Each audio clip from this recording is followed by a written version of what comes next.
Today's date is March 1st, 2020. The time now is approximately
Today's date is March 1st, 2020. The time now is approximately 16:41 hours. This is in reference to Orange County case number 20-017904.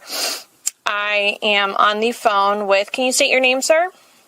Brian Boone. And I have a couple follow-up questions that I wanted to ask Brian Boone in reference to this case. We had a conversation about the incident and your involvement a few days ago, earlier this week, I believe on Tuesday. And after looking through Sarah's call logs, I noticed that she called you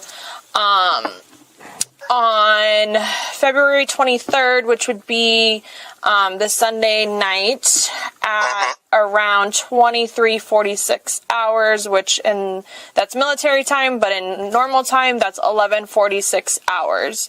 Do you recall that phone call? I do, well, somewhat. I was asleep when she called. So she woke me up. I was half asleep when I was talking to her. She did sound very inebriated. Okay. I don't remember what all she said. I'm kind of used to her calling drunk late at night and things like that, so it didn't faze me as anything out of the ordinary. I basically just kind of got her off the phone and told her I'm going back to sleep and I'll talk to you tomorrow. Hello guys, so the ever more bewildering case of Sarah Boone. So I thought I would do another live number 6 on this, as we have more interviews to go over, to look into, to analyze, thanks to mentor lawyer, who is been really great getting these interviews and the body cam out for us to have a look at. So let me just put his link in the chat. If anyone wants to subscribe to his channel, show him appreciation. So what you heard there at the beginning was just a little excerpt of one of the interviews. There's 4 interviews in all. One of them is a more in-depth interview on the following day with Sarah Boone, with the 2 investigators in the car.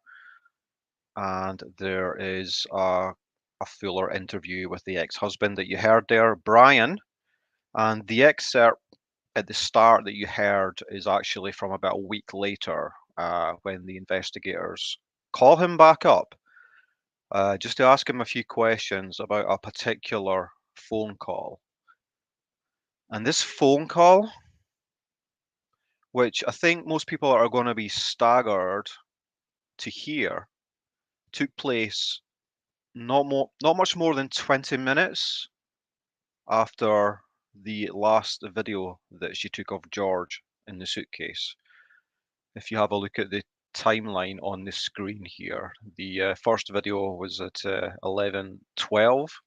That was the 2-minute video where you can hear George pleading, telling Sarah that he can't breathe, and she is goading him And then there's a very short clip at 11:23 for 22 seconds. And you can see that the suitcase has been moved a few feet to the left and it's now the right way up, but you can't hear anything. And 11:46 that same night, 23 minutes later, she calls her ex-husband. It's only a 2-minute call, and as you heard, he's used to these drunken calls from Sarah. He says that she was very inebriated, and there is something about the fact that she had the wherewithal to actually call him. I don't care how easy it would be. I mean, you can still be almost blackout drunk and still make a call, right? Quite easily, speed dial call, whatever. But just the fact that she had the wherewithal to do that, there's something just so casual and callous about that I've reached the limits of my sympathy for Sarah. And somehow, unfortunately, I have found myself in the enviable task of kind of defending the argument for manslaughter for Sarah when she may be one of the most despicable people on planet Earth. But despite that, I still think that there is an argument for manslaughter, and it's not an easy argument to make, but my sympathy is gone for Sarah, right?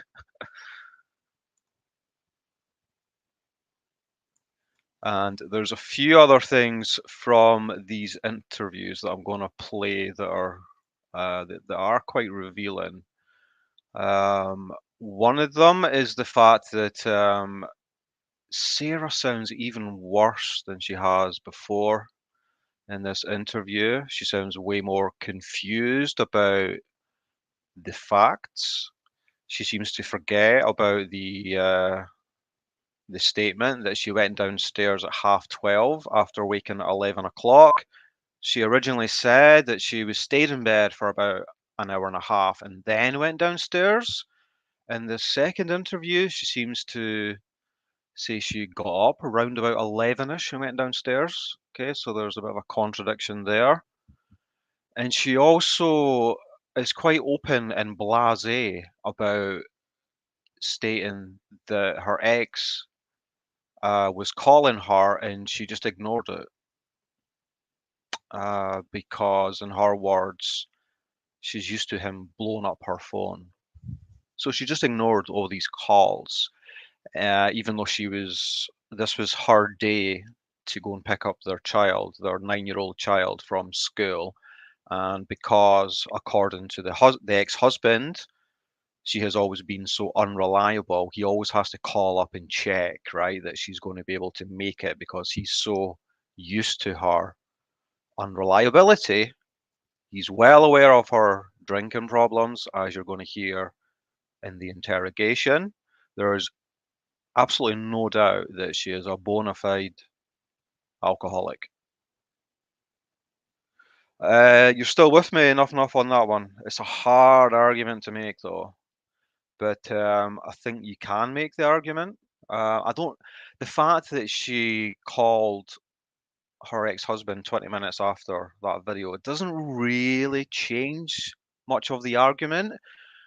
But for me, my sympathy is out the window. I had a bit of sympathy for her, but that's gone. Hey, Shirl. Hey, sorry I'm late. Oh, you're all right. You're all right. Did you hear any of the that introduction there? I just played a little excerpt of the interview with the ex-husband. Well, not really, but I I know your thoughts, so continue Yeah, with what you were saying. I did hear this last little bit, so go ahead. yeah. So I'm in the enviable task, right, of somehow defending what could be one of the most despicable people on earth.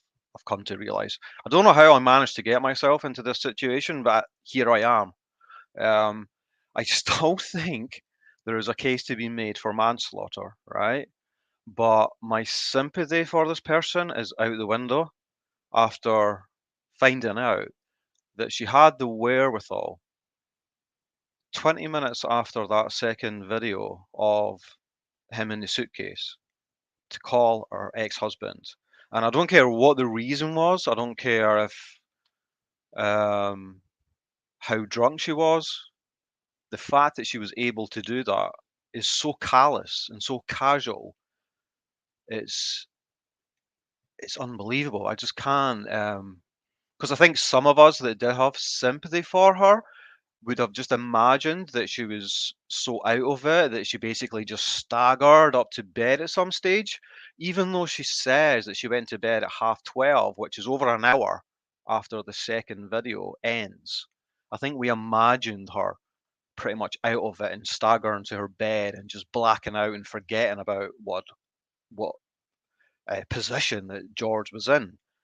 But you can't really make that argument. You know, she sat there.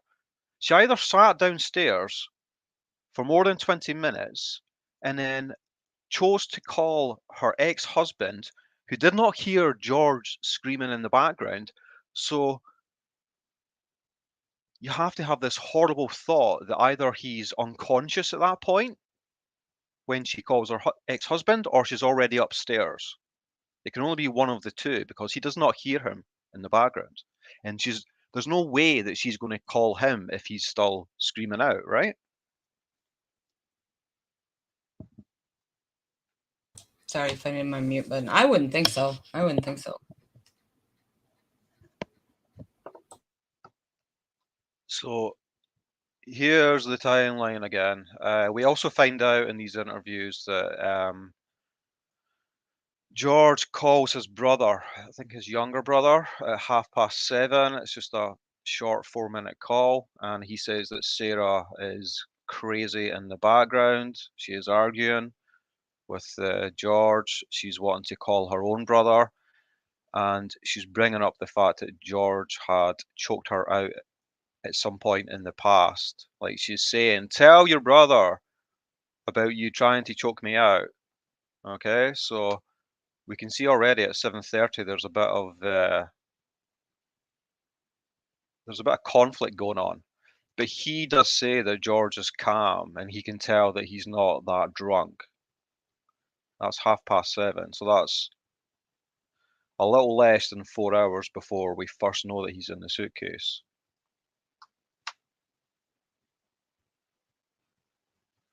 And the other thing that we find out, Shirl, is that she seems to forget about coming downstairs at 12:30 in the morning and her apparently staying in bed for an hour and a half. In the second interview, she seems to state that she gets up round about 11ish and goes downstairs.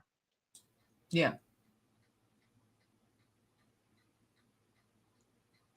There's the timeline for the Monday. And the other thing as well that if you've been watching these lives, is she consistently seems to try and give the impression that she called her ex-husband and she obviously called 911, when in fact she ignored the first 4 or 5 calls from Brian and then finally answered Brian at 12:49. So she didn't first call Brian, it was Brian that first called her. And then she tells Brian that George is dead. She's freaking out and she asks him to come over. And then she calls back at 12:54. So 5 minutes later, just to check that he's on his way. And then Brian arrives and tells her to call 911. How on earth she wasn't able or capable of knowing that she should be calling 911 herself immediately is pretty strange, right? Yeah. There was also that point that we talked about yesterday about how she says, I think it was the car interview. Yeah, well, it must have been the car interview where she says that she unzipped the suitcase and then she stretched him out and started doing CPR. And then we were looking at about the whole rigor mortis thing. Yeah. Yeah. So the philosophy, the idea is that if he was in rigor mortis and she had to actually stretch him out while he was in full rigor mortis, then there's no way she would have done CPR, because at that point it's beyond clear that he's dead, right? And what did we find for to be in full rigor mortis? I mean, I know it depends on temperature and all that other good stuff, but it was like 6 to 8 hours, right?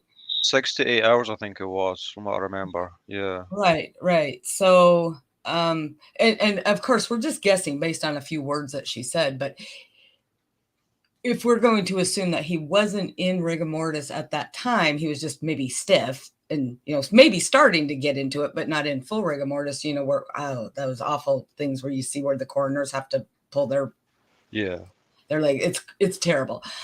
We have to assume that he wasn't in that state. Well, we don't have to assume. I want to assume he wasn't in that state, but then I don't want to assume, because then that means 12 hours after, at least 12 hours, or was it 13 hours after she made that video? 13, yeah.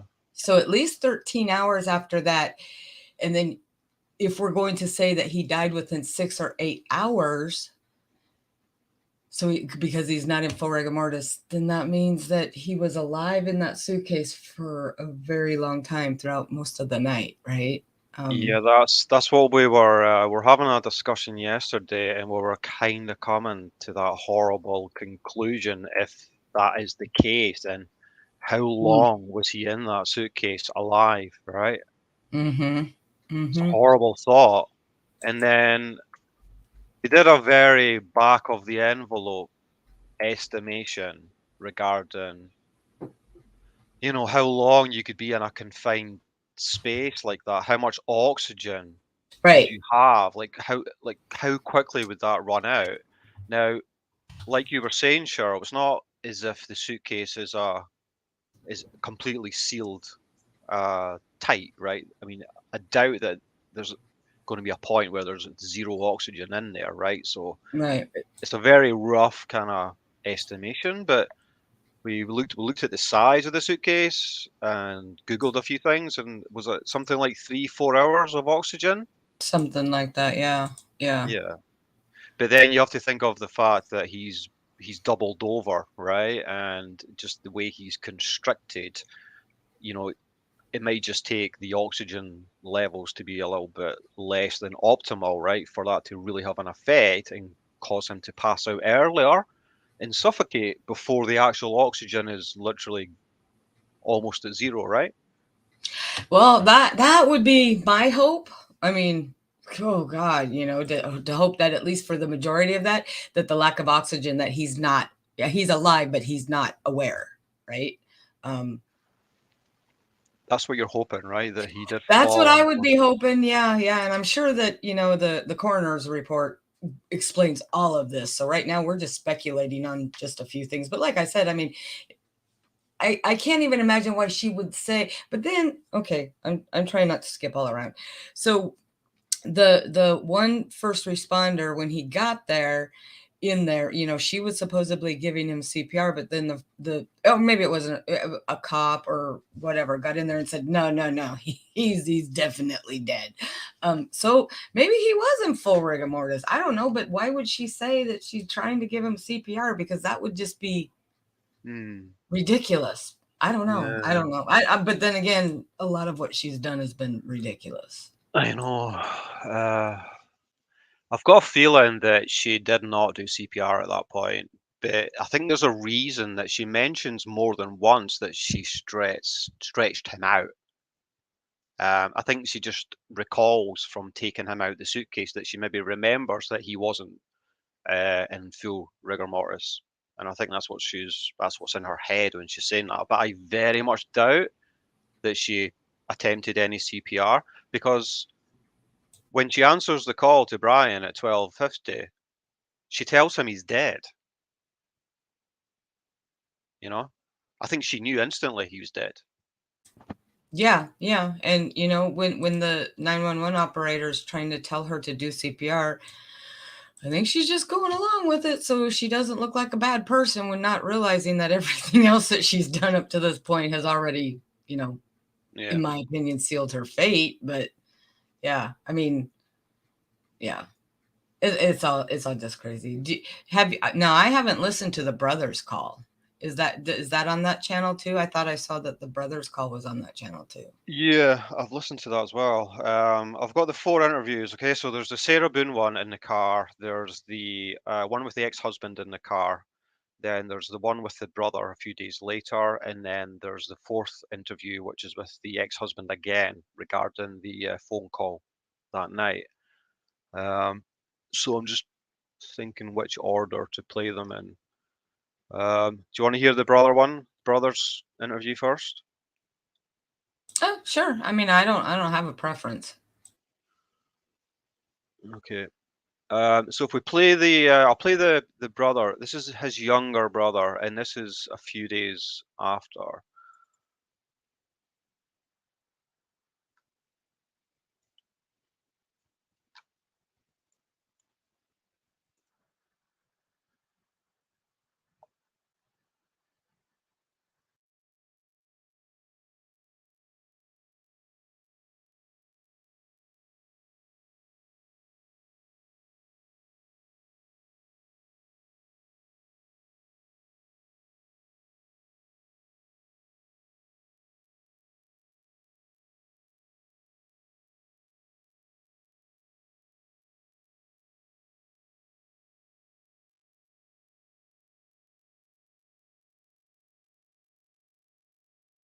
Are you still there?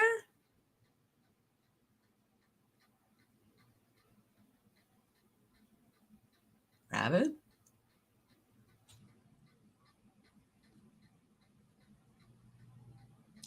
If you're talking, we can't hear you. I don't know what's happening.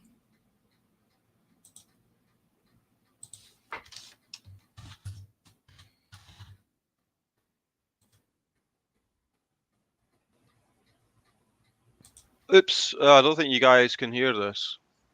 Hold on.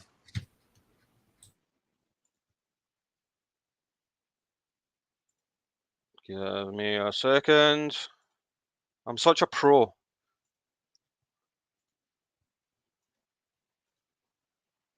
Okay, this should work this time. Guys, if you put a 1 in chat, if you can hear this, okay? Today's date is February 26, 2020. The time now is approximately 13:22 hours. This is in reference to Orange County case number 20-017904. I'm currently located in my unmarked agency vehicle outside of yard in Orlando, Florida. In the car with me is my partner, Scott Lower. and in the front seat is, sir, can you state your name for me? And your birthday? 81. Okay. And you are the brother to George Torres Jr., correct? Yes, ma'am. Okay. It came to my, your parents had explained to me that you had a conversation with George a few days ago. Do you recall that specific date? Yes. It was Sunday. On Sunday. So Sunday, we're looking at the calendar together, the 23rd? The 23rd. Okay, so February 23rd, you guys had a conversation. Do you recall what time that conversation took place? 7:30. Well, it finished at 7:30. Do you remember what time it started? Do you by any chance still have it in your call log?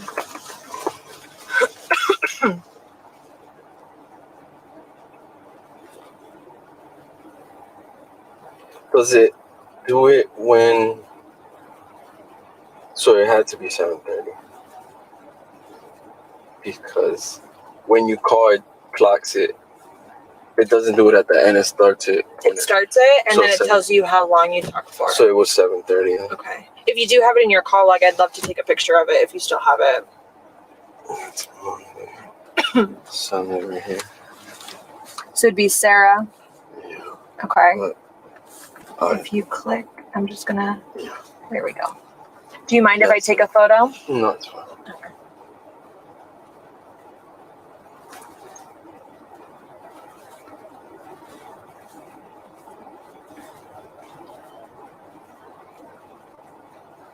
Okay. Okay.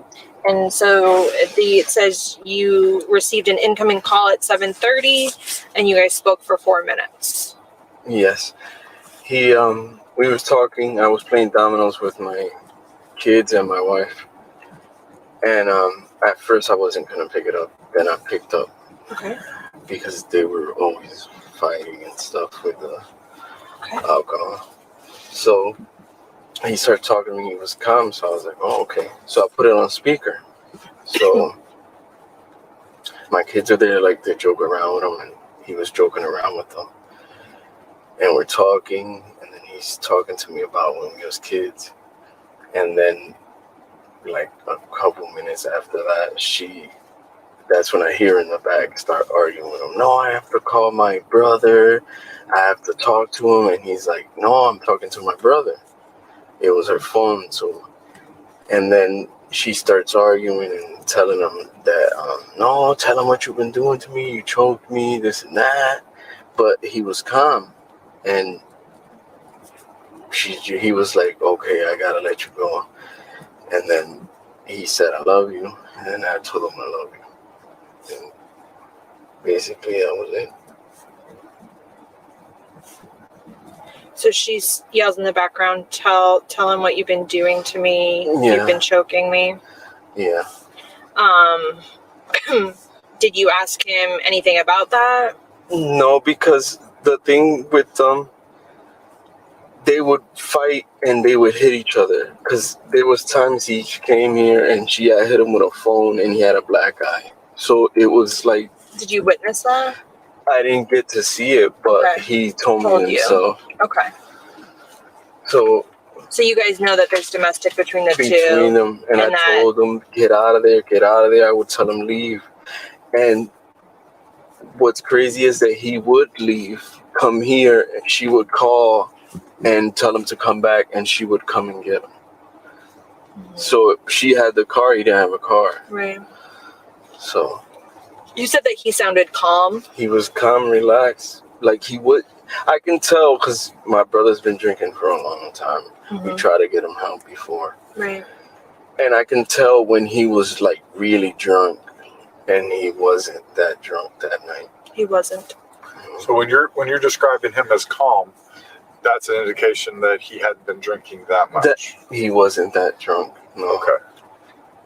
When he's been drinking, does he get really excited? Sometimes he gets excited, and you can tell he like slurs his words, and and I can tell like he gets really emotional, and sometimes starts crying and. Okay. And none of that happened that No, night? none of that.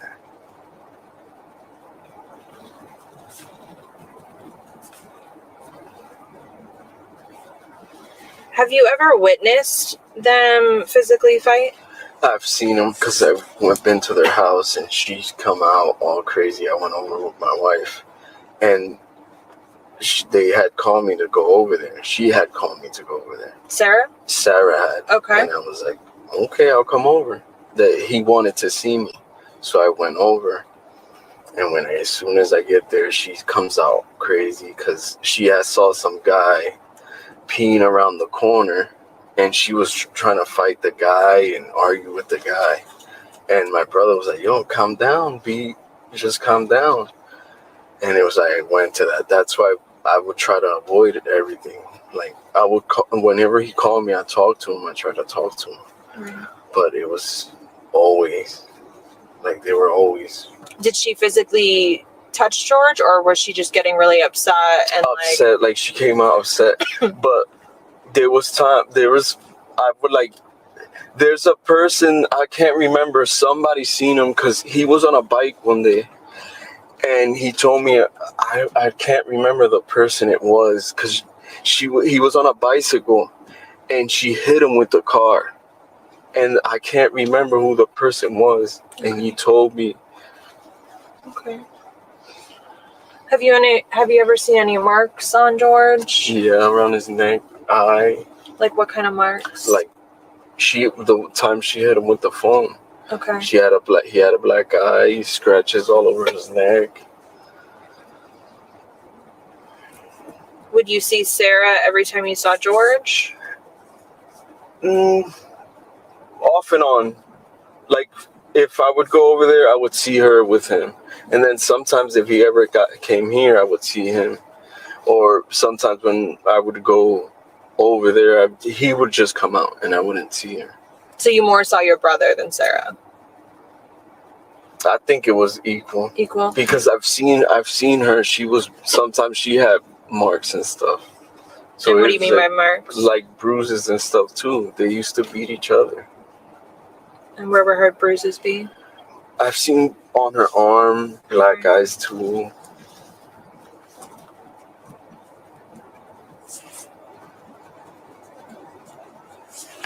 Okay. Did George ever confide in you about their domestic problems? Like, did he ever tell you? Is there anything else that he's ever told you about him and Sarah? Any arguments? Any physical altercations? No, he didn't really like to talk about it like that. Like, everybody knew it. Right. Like, they used to come here and fight and stuff. Okay. And my mom wouldn't like it and tell them to go. Right.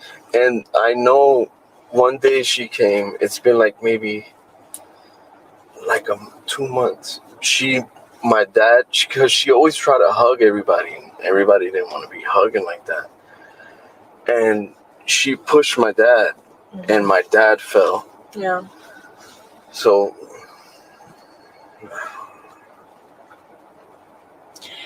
would they always, would Sarah always be intoxicated when you saw her? most of the time.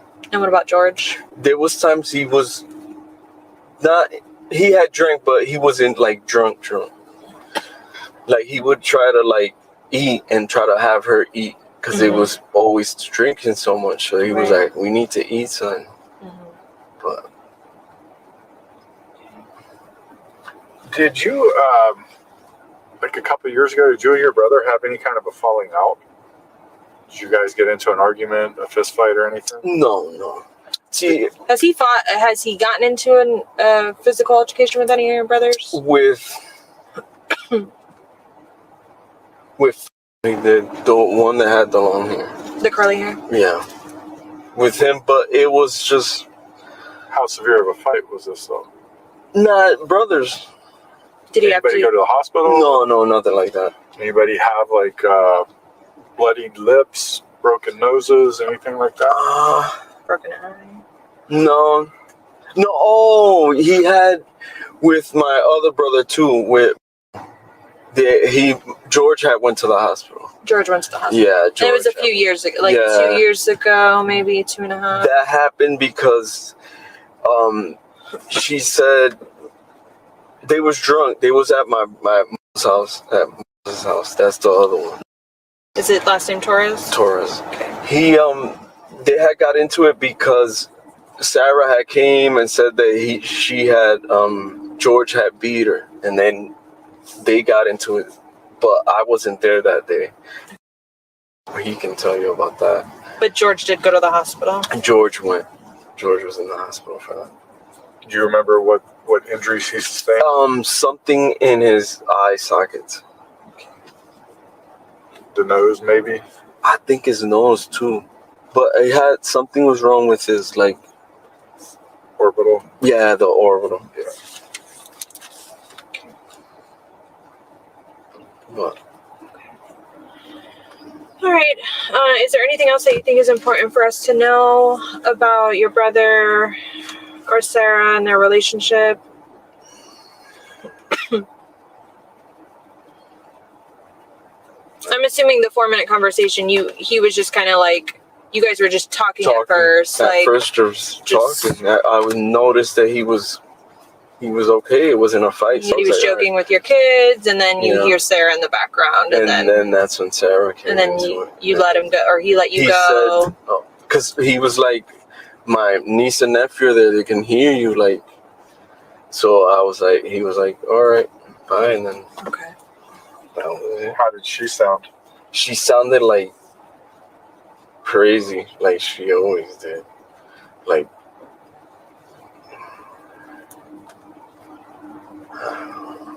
she was always like that, crazy. Like, she would just start. yelling. Was she yelling any kind of threats or anything? No, she was just saying about calling her brother.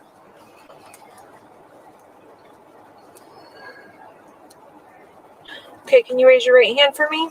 Do you promise and swear everything? Okay, so he obviously just swears that he's telling the truth. There's nothing majorly revealing there other than, what we already kind of knew or suspected about the state of their relationship, the way Sarah tended to be, the fact that they're quite violent towards each other. You can tell that there's no great love from his side of the family towards her, I don't think. But we did find out that George called him at 7:30 and didn't sound, plastered drunk or anything, and that sounds like there was a bit of conflict already occurring at 7:30. Right. Yeah, she never does say when they actually start playing hide and seek. She just talks about, we did arts and crafts, we did this puzzle, then we decided to play hide and seek. Yeah, but I tell you what, Shirl, right? Something I've come to realize after our discussions and things is that I don't think she is telling the truth, but if she is telling the truth that they shared one bottle of wine, then there's no doubt that this is second-degree murder. There's no way that someone that apparently drinks as much as she did drink would be inebriated enough after sharing one bottle of wine to be so irrational that could be mitigating circumstances, right? Yeah. And I don't know how much this is going to play into it or not, but because they didn't really go down that road. But one thing I thought was kind of interesting was he said that she was saying, tell him what you've been doing. Tell him what you've been doing to me, that you've been choking me. Did that happen that night or that day? Had that just recently happened? He doesn't really specify that, Right. right? He just Right. he just says that Sarah is trying to get George to tell his brother, tell them that you've been choking me out. We don't know if that was that night or if it was recent or in the past. We Right. just The only don't thing is know. if it had happened earlier that day, that just kind of lends more to the fact that, her being vindictive. Her intent. Yeah. Yes. Yeah. Yeah. I mean, I don't know if we'll ever know that, but that's just something else that. See this, right, from the viewpoint of the defense, is there's really only one defense. And to me, it comes down to this. She's going to have, they're going to have to argue that she was lying about how much she consumed. It's the only way. I was just looking up a few things earlier, right, regarding how alcoholism is viewed, and it has become more so viewed medically as a disease in inverted commas, right? This is a UK site here, but it refers here to, in the US, it is officially recognized as a medical condition.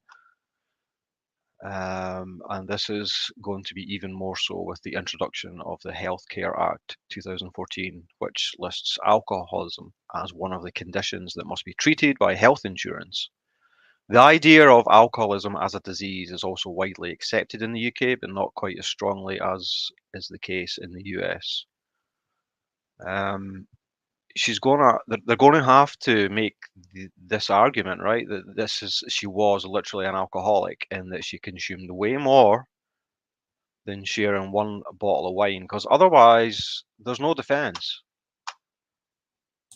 Yeah, I mean, Okay, first off, I don't know how well she would like that, but then again, I don't know how well she would like being in jail for the rest of her life. So maybe she'll go along with that. But yeah, that's what they're gonna have to do. This is what I would think that they would do.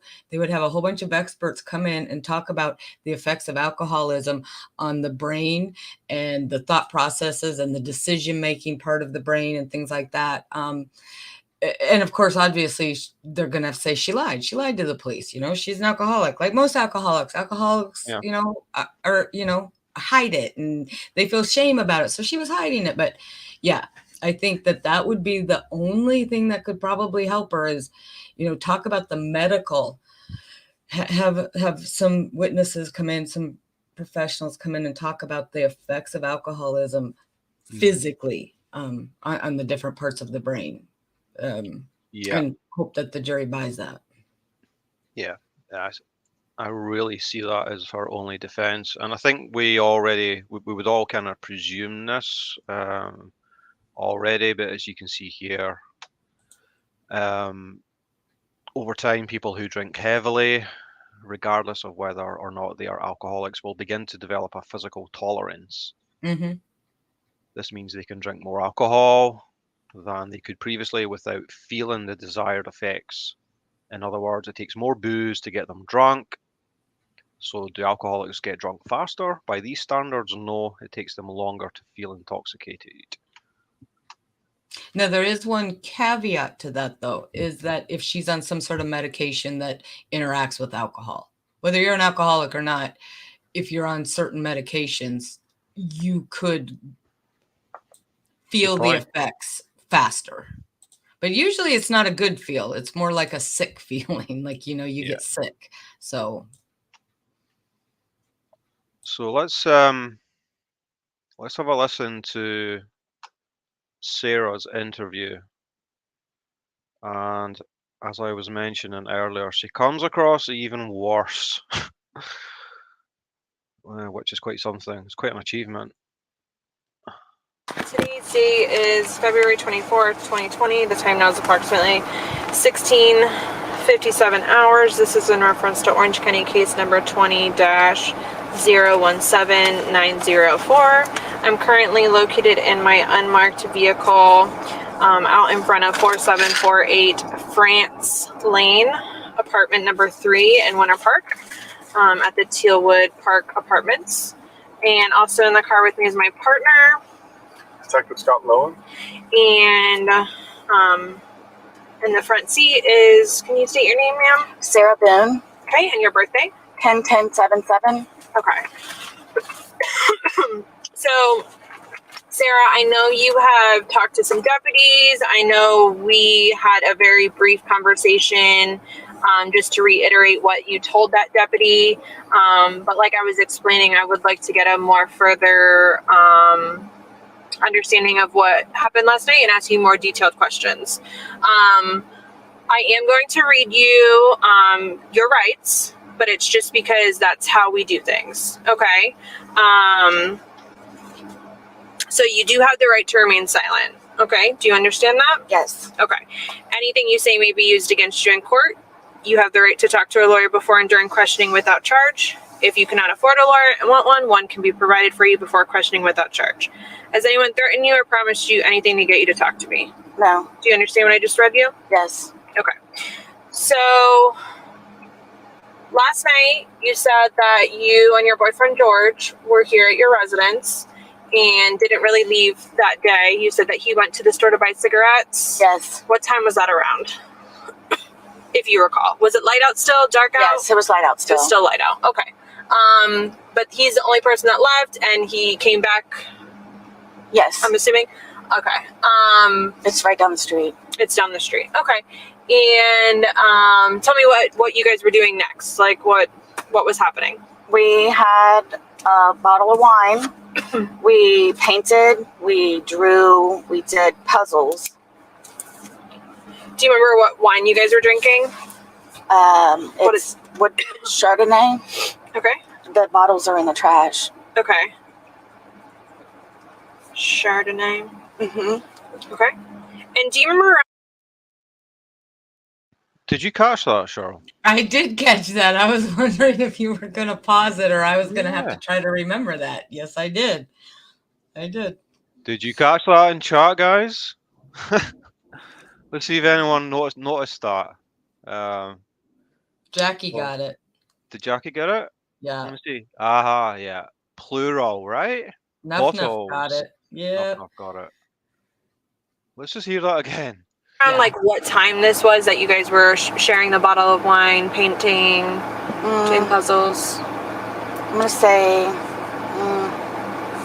4-ish. Okay. And was this before he went to the store or after? I'm sorry. Had he already gotten home from the store at this point to buy the cigarettes? Yes. Okay. So it was around 4 p.m. Ish. that you realized, and you guys were doing. Puzzles and art, Okay. listening to music, enjoying each other's company. And all downstairs, upstairs? Where did you guys? Downstairs. Okay. We usually sit on the back porch because we smoke. You're not allowed to smoke inside, so. Okay. And who was here last night? Was it just the two of you? Mm-hmm. Yep. Okay. No one ever came over at any point? No. No? Okay. We called his daughters on FaceTime. Okay. We were just literally just enjoying one another's company. Okay. And you guys share the phone that you have, Yes. correct? Okay. And the phone's located in there, I think in the Yes. kitchen area? Yeah. Okay. So tell me what happens next. You're painting, you guys are doing this puzzle together. You obviously finished the bottle of wine. Yes. Did you have 1 or 2 bottles of wine? Well, we had one previously that was maybe not even half full. Okay. But then, So you finished that one and then you had the full one. yes. Okay. And sorry, what was the question? Just what'd you guys do next after the bottle of wine? Like after you Well, guys finished the wine? We had the bottle of wine while we were doing our arts and crafts. Mm-hmm. And from there, we were puzzled out, we were painted out. Mm-hmm. So, being silly, let's play hide and seek, which we had played before. Like, I don't know if you've opened the door on the top of the stairwell, like, he and I have hidden in there before. Like, just having fun and enjoying each other's company.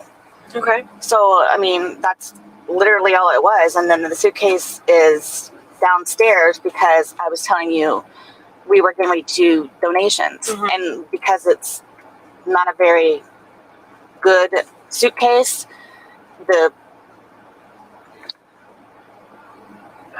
what was the question? I'm sorry. You were just explaining to me the night. Oh, he decided to hide in there. So, being silly, he and I were sitting there laughing at it, like with him in there. And then, so I didn't zip it up all the way, but I mean, enough to where his little fingers were out there and whatever, but still having a good time and whatever.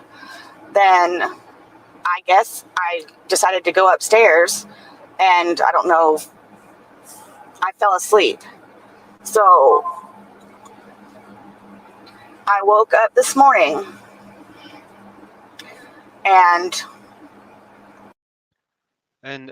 guys, just listen to the way that she just casually points out that she just ignored her ex-husband's calls.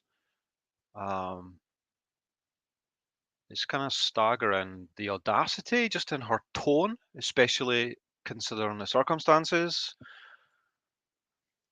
again thought he was downstairs on the laptop looking for a job, as he usually is. And then thought, where is he? Is he on the back porch? Is he in the bathroom? Like, where is he? And then I came to about the suitcase. So I opened the suitcase. I took him out, stretched him out, started to do CPR. Where air was coming out, and then like whatever gurgle he made. So I'm trying to do CPR on him. Mm-hmm. I'm shaking him, trying to get him to come to, but I could tell by looking at him something was wrong. Yeah, just to your point, Shirl. She's talking about shaking him, that it sounds like she kind of knew he was gone, but she would have mentioned at that point if he was stiff, right? If rigor mortis had set in, surely.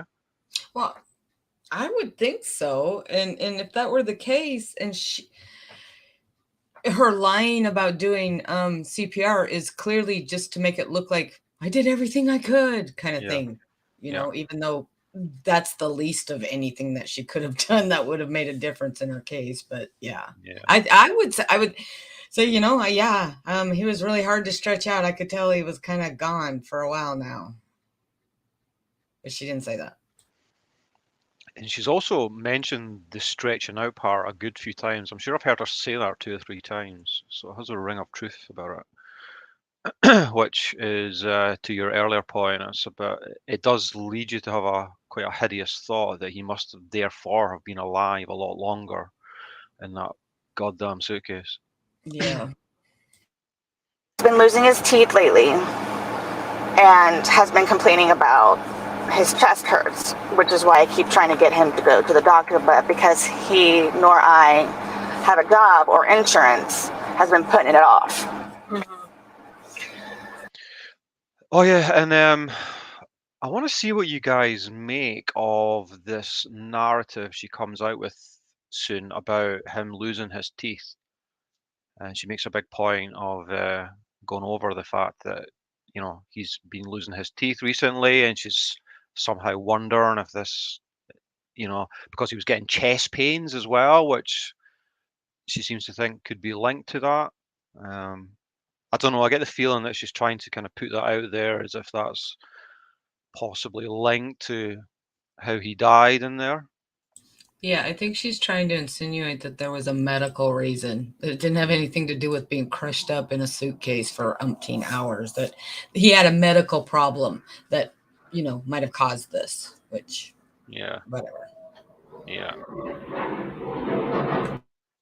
So again, I didn't know what to do, so I called Brian, my ex-husband. I called him, he came over, just walked in.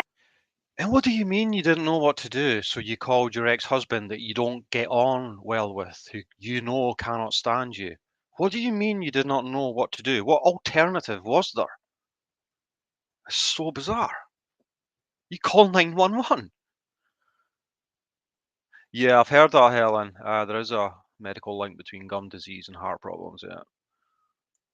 Well, And walked out. Sorry, Shirl? Meth causes the same things. Just saying. Yeah. It is, you have to say, it's pretty clear that George had some drug issues as well as alcohol issues. I grabbed my phone and I called you guys. From there, here we are. Okay.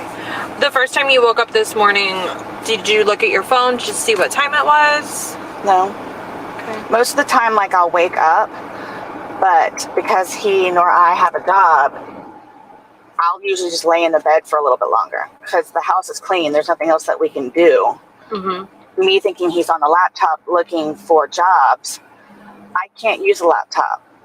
So most of the time I'll just stay in the bed and collect my thoughts and get ready for the day. So do you have any idea what time you woke up that first time? What time it may have been? I don't know if you guys have I'm going to say 11 something. 11 something. Okay. Maybe. Is that when you finally got up, or is that the first time you woke up? No, that's the time that I decided to get up because. Okay, so she's just completely contradicted her earlier statement from a few minutes earlier outside the apartment. This interview's just a matter of minutes after what we watched the other day, and she said twice earlier that she went downstairs at 12:30. It's quite specific. And then here she thinks all of a sudden that she got up not much later than 11, round about 11ish. I figured he was downstairs on the laptop, so let him look for jobs on the laptop, and then it usually I'll clean, he'll look for jobs, or vice versa, where I'll look for jobs and he'll clean. Okay. So you think you got out of bed after 11 at some point? Yes. Okay. But we can't recall which time. Do you think you were up for hours before that, or collecting your thoughts? Brian because I was supposed to have my son today to Okay. pick him up from school. Brian usually calls to make sure, hey, are you sure you're getting today? Because I've had job interviews. Right. Are you going to pick up? So after he called like maybe 3-4 times, maybe 5, I finally answered, and that's like, Do you think you were sleeping and missed those calls? no, I ignored them You ignored them. because he's notorious for blowing up my phone. Okay. But I understand why, because he's making sure that gets home Right. Yeah. Okay. and to do whatever he needs to do day-wise so he can schedule around it. Were you upstairs in your room at that time when you were ignoring those phone calls? Yes. Yeah. Okay. Okay. So we're not really sure what. What do you make of that, Shirl? The way she says that. So matter of fact that, yeah, I just ignored them. Yeah. She doesn't seem ashamed of the fact or embarrassed about it, right? It just goes back to, I think, her character. I mean, clearly she knows that her ex-husband is going to be calling to talk about dropping off the son, right? Yeah. I'm just ignoring the calls. Yeah. Oh, I just ignore it because he has a habit of doing that. Doing what? Calling you to see if you're awake so he can bring your son to you? What? I don't understand. That's a habit of what? Makes no sense.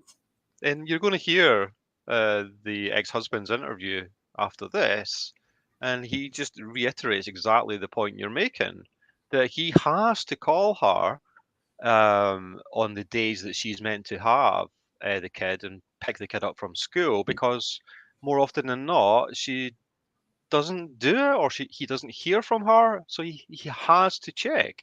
He's got no option. Right. But And she's according to her, it's because of interviews, right? She's yeah. Yeah, as we were saying the other day, an addict is a born natural liar. You know, it's Yeah. second nature. Yeah, they can lie on the fly. The only thing is something's going. Well, I mean, I'm not saying that she's not a little traumatized. I mean, maybe she's not. She seems pretty friggin' cold, but, yeah, like you said, just how, an hour earlier, her story was different about the times. I mean, Yeah. I can see getting a lot of things, right or wrong, but, in the heat of it, but not things like that. And I think this is why she goes to saying, and she starts using this a lot, ish. So she's realized she's kind of narrowed herself down into a box if she says a specific time. Even if she says about, people will still hear about 12:30. They'll hear 12:30. So she starts using the word ish, just like how she doesn't use she uses the word it wasn't intentional. Yeah. I just want to hear that a little bit again. It's staggering to me the way that she expresses herself. Do you think you were sleeping and missed those calls? No, I ignored them You ignored them. because he's notorious for blowing up my phone. Okay. But I understand why, because he's making sure that gets home Right. Yeah. Okay. and to do whatever he needs to do. Even the Chelsea, the interrogator's voice, she's like, you can hear it in her voice. She's like, yeah, well, what do you expect? Of course he's phoning you quite a lot. Right. And then that's when she kind of switches it, because she's like, oh no, he's notorious for blowing up my phone. Really? Okay. But I kind of understand it, because you want to make sure that my son gets here really, so then she switches it up to, but it makes sense. But that's okay. I still ignore it though, even though it makes sense, and I'm telling you it kind of makes sense because of my son, but I still ignore him. Yeah. Day-wise so he can schedule around it. Were you upstairs in your room at that time when you were ignoring those phone calls? Yes. Yeah. Okay. So we're not really sure what time you woke up initially, but you were upstairs collecting your thoughts. You figured he was on the laptop downstairs, so you were just getting ready for your day. Yes. You finally got out of bed at sometime after 11 a.m. And had gone downstairs. Yes. Okay. Looking for him. And couldn't find him. You looked outside, couldn't find him anywhere. He wasn't in the bathroom. I was thinking maybe he's in the bathroom. But then I came to, and then the suitcase. And then you called Brian. Yes. He came over. No, you didn't call Brian. Brian called you. She only called Brian after she finally answered his call to tell him that George was dead. So he says he's on it. She asks him to come over. So he's on his way over. That's when she calls him while he's on the way. Well, her statement is correct. She And just then missed you- one word. And then you called Brian. Yes. He Told came him over. to come over. Yes, he came He over. lives down the road, right? Not very far. He came over, walked in, basically walked out. You called 911. Yes, I had my phone in my hand. I just wanted to wait for him to get there because I didn't know what to do. Right. Okay. Shirl, please explain to me what on earth she thinks that she's meaning by saying she didn't know what to do. Why did she have to wait for Brian to get there? I can't even begin to tell you. Some people I think might panic, even though I would think, especially, if you're not 12, that 911 would be like your natural reaction. But in a, what the state that I assumed I would be in if I found my boyfriend in a suitcase would probably be so hysterical. I don't know if I could even think straight, but she clearly isn't in that state. So I wish they had asked her. I wish they had said, no. what do you mean you didn't know what to do? Like what? What does that mean? But they didn't. So Especially if she got up not much later than 11, like she seems to be insinuating right now in this interview. She had plenty of time, right? I mean, the only reason that I can really come up with is that she's worried about the implications of her own actions in this, right? And she needs reassurance somehow, even if it's from her ex-husband.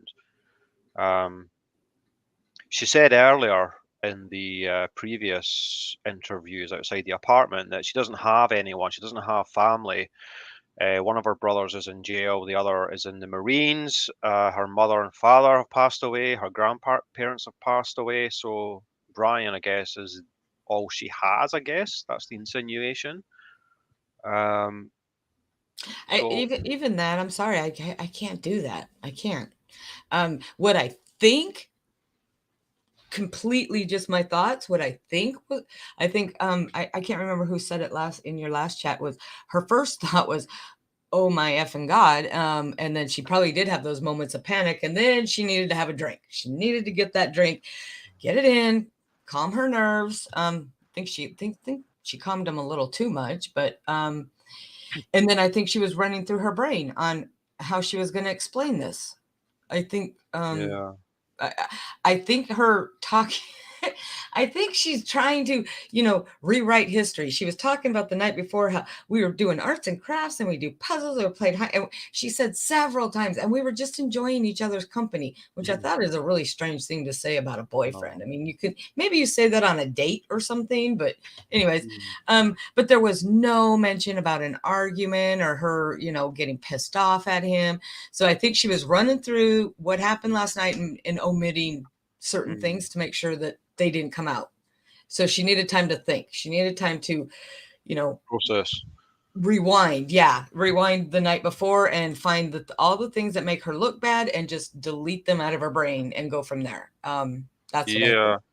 It seems to be a bit of a pattern with her narrative and the way she communicates through this period in the interrogation is this undeniable need that she seems to have to project normality. We only shared one bottle of wine.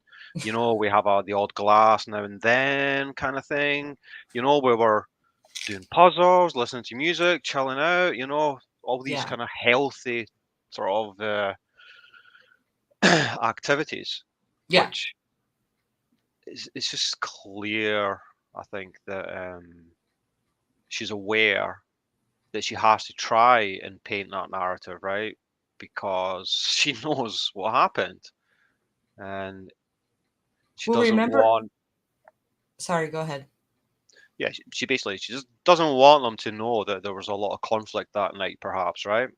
No, she doesn't. Because she knows how it's going to look, and she's right. That is how it looks. But remember in the interrogation that she did at the police station, she was talking about how she got straight A's in school and da da da. And she says, and I always know what to do when something happens or something to that effect. And that totally contradicts this. Yeah, I think she just like I said, tried to erase all the things that could possibly in her mind run through the night that could possibly make her look bad. So she started filling it in. Unfortunately, she's filling it in sometimes with the same phrases over and over and over because there is nothing else to fill those spaces in with. And then it starts to look suspicious. Yeah. And then we arrive. Like, I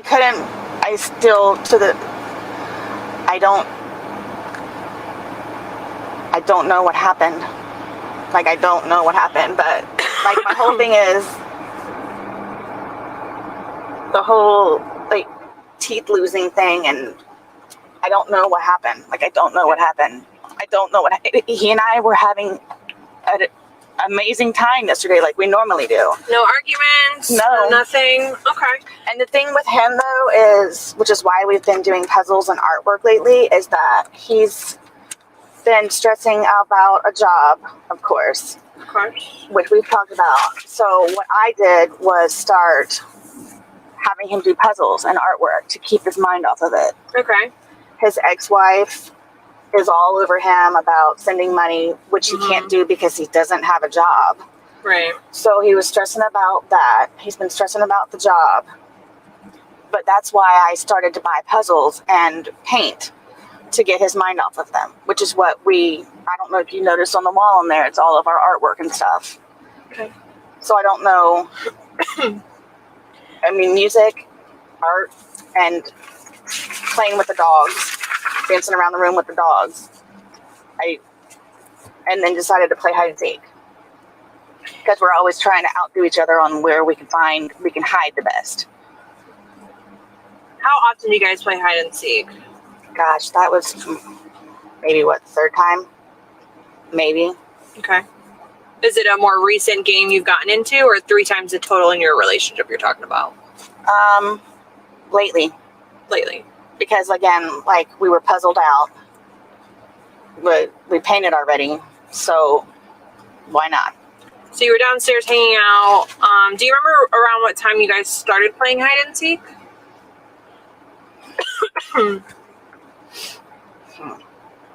Honestly, I don't. Do you remember if it was dark out? Yeah, it was dark. Okay. It was dark.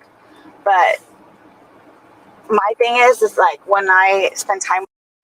What time does it get dark in February, Shirl? You think? In Florida?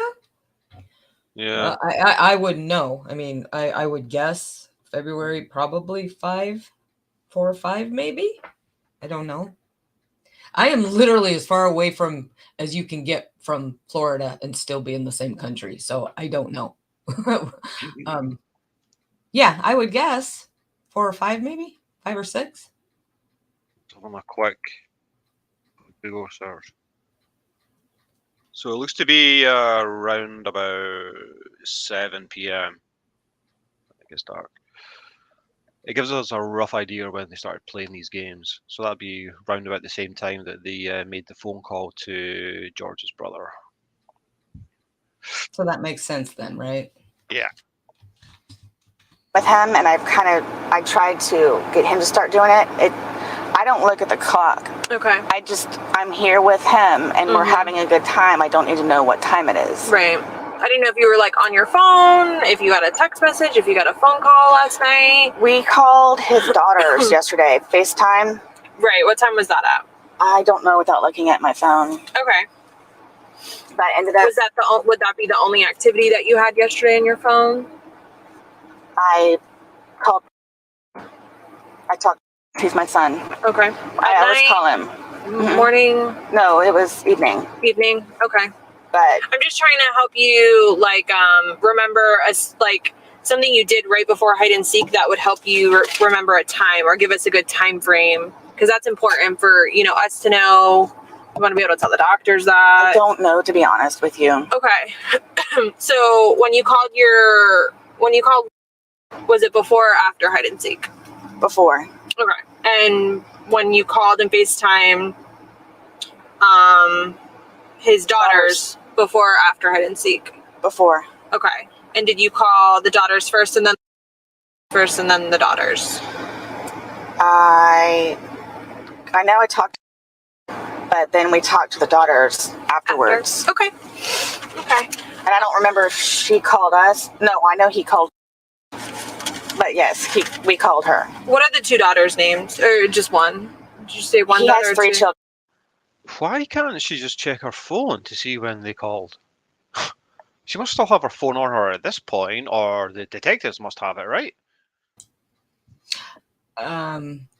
At this point, maybe they have it, and this could also be them trying to, not so much to get the timeline, but to get to see what she says about the timeline. Got you. Good point. It's what her real name is, and then he has. Okay. Who did you call though yesterday? Who did he call? And what is his real name? Does she have his last name or something else? Okay, so you know it's dark out, but you're not really sure what time it is. You play. Yeah, so I've just cut out particular names of family members there, but they're just talking about some of George's brothers there, and sometimes they bring up her son's name. That's all the dropouts are there in the audio. Play hide and seek. How long do you guys play hide and seek before he decides to get into the suitcase? Wasn't approximate. Wasn't really. I hid upstairs in the shower, and then came downstairs because I was tired of hanging out in the shower. Okay. So that's when he was playing around in the suitcase. So because we both thought it was funny that well, I'm gonna. Yeah, Snoop. He didn't have his own phone. I had that confirmed earlier. I'm sure that came up the other day. We were kind of wondering whether he did have his phone or not, but he definitely didn't. They kind of shared her phone. Yeah, that's what she said. Yeah. I'm gonna zip you up. You didn't come look for me. So again, it's a broken suitcase, but what do you mean by broken? It's only got one of these, but because I didn't zip it up all the way, he was doing the. You mean it doesn't have like the pull part? Correct. Okay, but it's got a. I think it's got a. What do you call it? A paper clip. Okay, so the zipper to it is missing, like the actual zipper that attaches to it to help you open and close is missing, but you think a paper clip was on it instead? There is a paper. I believe there's a paper clip on it because I know that the last That's time. what you used to like help assist you? Well, or you can just stick your fingers in there and. Right, yeah. You unzip it yourself, which is why I did not zip it up all the way. Okay. So how much did you zip it up? I mean, I don't really know. You said his fingers were able to stick out? Yeah, two fingers. Okay. Yeah, so I'm figuring he'll get it. He'll get it. But then I wanted to go upstairs and waited for him, and eventually I guess I fell asleep. I had the dogs in the bed with me. It was warm, and then fell asleep.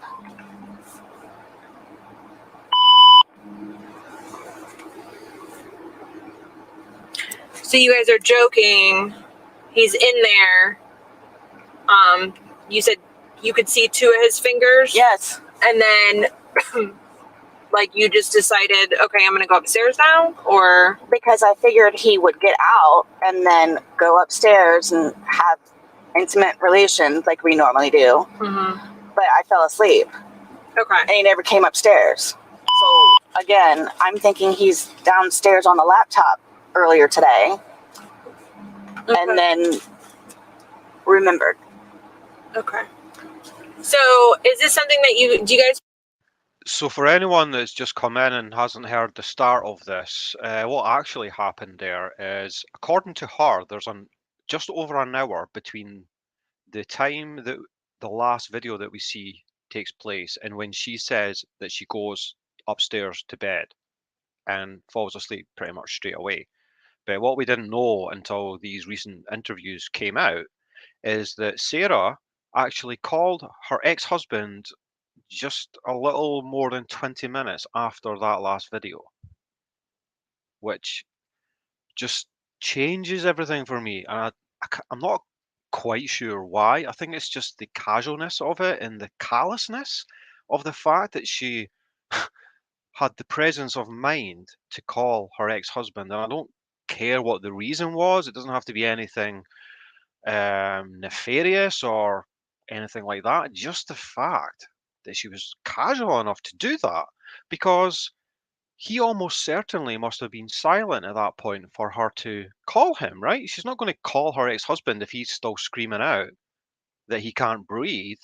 So it has to be one of two situations, that either she's still downstairs just 20 minutes later and he's just silent and she's just sitting there casually calling her ex-husband, or she's gone upstairs earlier than what she's outlined in all these interviews and called her ex-husband from upstairs.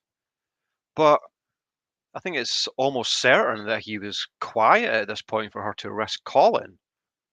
And did we ever find out what she called him for? What they talked about? I'm going to play that just after this, and Okay. even he's not sure. The problem is it's only a 2-minute call, and he basically just outlines that she was just really drunk, rambling, and he can't quite recall what she was talking about. He just tried to get her off the phone because he's used to getting these types of calls. Yeah. And he also actually mentions that she was getting drunken text messages from her the night previous to that on the Saturday, which might mean nothing, but I guess at least it outlines that he's used to her behavior. Right. Play hide and seek before you have sexual intercourse, or do you guys just play hide and seek because you're bored and you're just trying to pass time and it's fun? We were again puzzled out. Can't paint anymore. Even started to purge some of the art that's on the wall now. So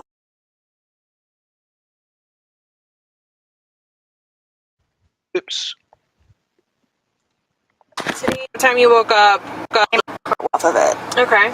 His ex-wife is all over him about sending money, which he can't do because he doesn't have a job. Right. So my thing is like when I spend time with him and I tried to get him to start doing it, I don't look at the clock. Okay. I'm here with him and we're having a... Have I played this part yet, Shirl? I've forgotten where I was on the timeline here. Do you know? Yes, I think you have played that. Okay. And did you call the daughters first and then the daughters? I know I talked, but then we talked to the daughters afterwards. Okay. Okay. And I don't remember. Okay. Because we both thought it was funny. That, oh yeah, well, I'm going to zip you up. You didn't come look for me. So... to help you open and close is missing, but you think a paper clip was on it instead? I believe there's a paper clip on it because I know that the last time. That's what you used to help assist you? Well, or you can just stick your fingers in there and right, yeah. You unzip it yourself, which is why I did not zip it up all the way. Okay. So how much did you zip it up? I mean, I don't really know. You said his fingers were able to stick out? Yeah, two fingers. Okay. Yeah, so I'm figuring he'll get it. He'll get it. But then I wanted to go upstairs and waited for him, and eventually I guess I fell asleep. I had the dogs in the bed with me, was warm, and then fell asleep.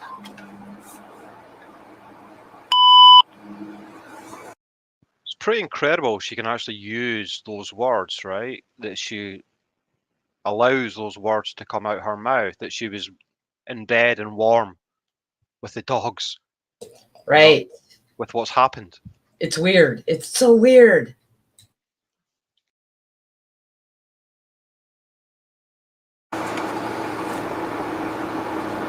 So you guys are joking. He's in there. You said you could see 2 of his fingers? Yes. And then, like, you just decided, okay, I'm gonna go upstairs now? Or? Because I figured he would get out and then go upstairs and have intimate relations like we normally do. Mm-hmm. But I fell asleep. Okay. And he never came upstairs. So, again, I'm thinking he's downstairs on the laptop earlier today. Okay. And then remembered. Okay.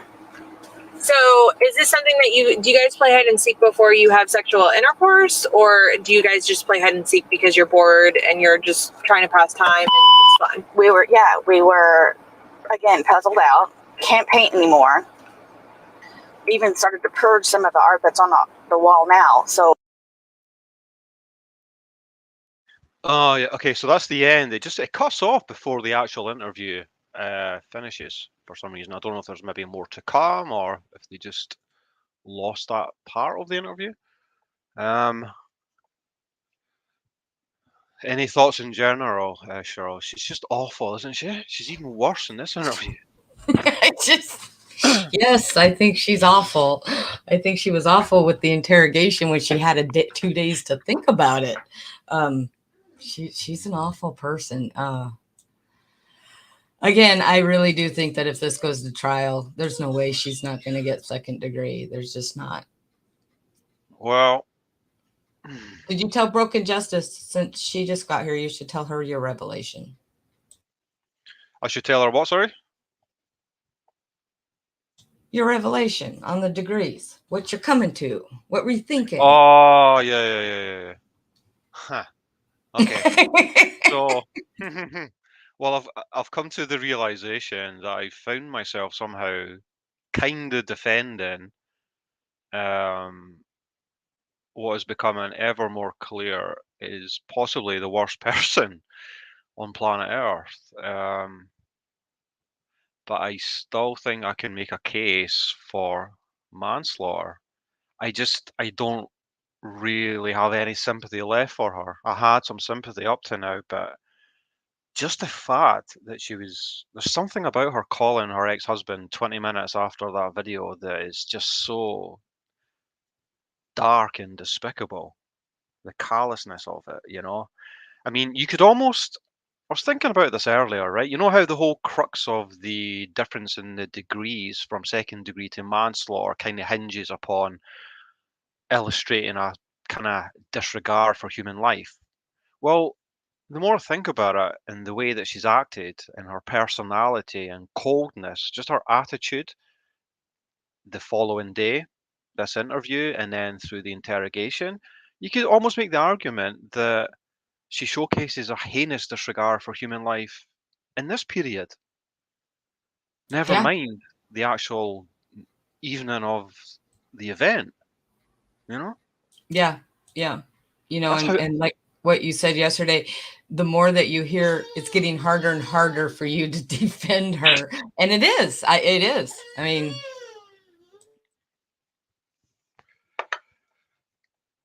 yeah, so guys, the link's pinned up top if anyone has any views that they would like us to hear,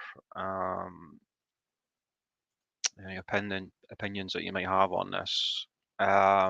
In the meantime, I'm going to play the ex-husband's proper interview. This is a little longer, and they're obviously just trying to get a good portrait of her character, of her past, her history. And even though it's quite clear that he's quite happy to let them know exactly what kind of a person Sarah is, I think it has the ring of truth about it nonetheless. I mean, Today's date she is after all the mother of his kid, and you can hear from this interview that he seems to have been quite good with her and tried to be accommodating to her. But he's just kind of worn down by it, you know? So I don't really think he's got any alternative motive to make her look worse than what she really is. I think he's telling the truth. Is February 24th, 2020. The time now is approximately 15:25 hours.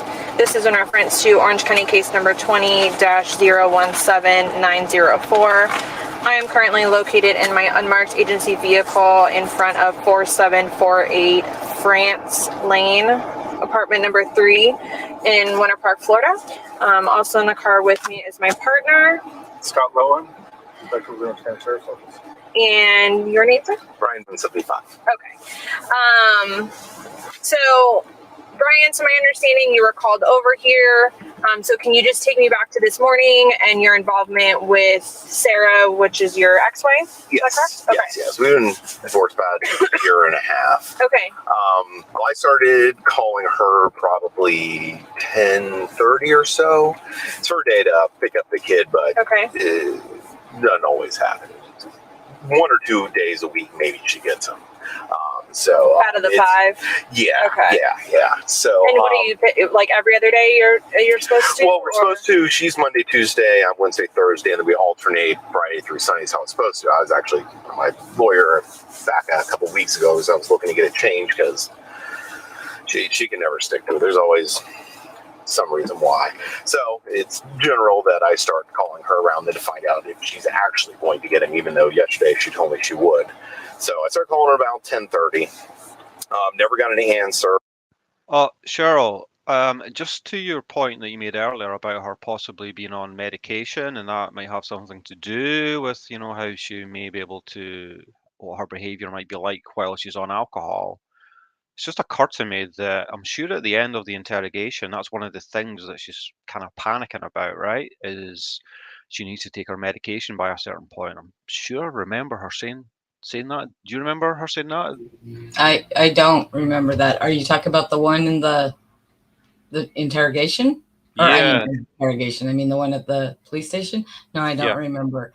But to go to that again, I don't know how medically doped up you need to be to have just such a flat affect when you find your boyfriend dead in a suitcase. I mean, that's a lot of medication. I can see some medications dulling your emotions and things like that because that's what a lot of them do. But we're not talking about her dog died or anything. We're talking about her boyfriend, right? So I don't, other than being in a hospital and being completely drugged up, I don't know what kind of medication or how much of it would take to make her be that way. But I don't know.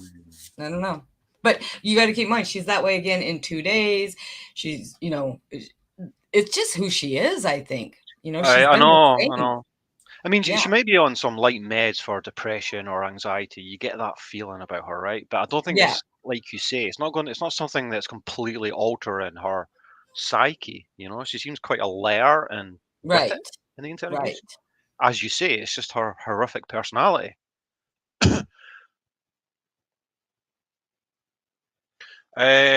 Seagate, I've got quite a few videos on this case. If you look back on my channel, there's quite a few. I'm going over the interrogation and some of the body cam and things like that. This is due to go to trial on July the 26th. I actually got that confirmed today through Court TV. So it's apparently it's looking like it's going to go to trial. I have my suspicions that there won't be a plea deal before that, but hopefully it does. Until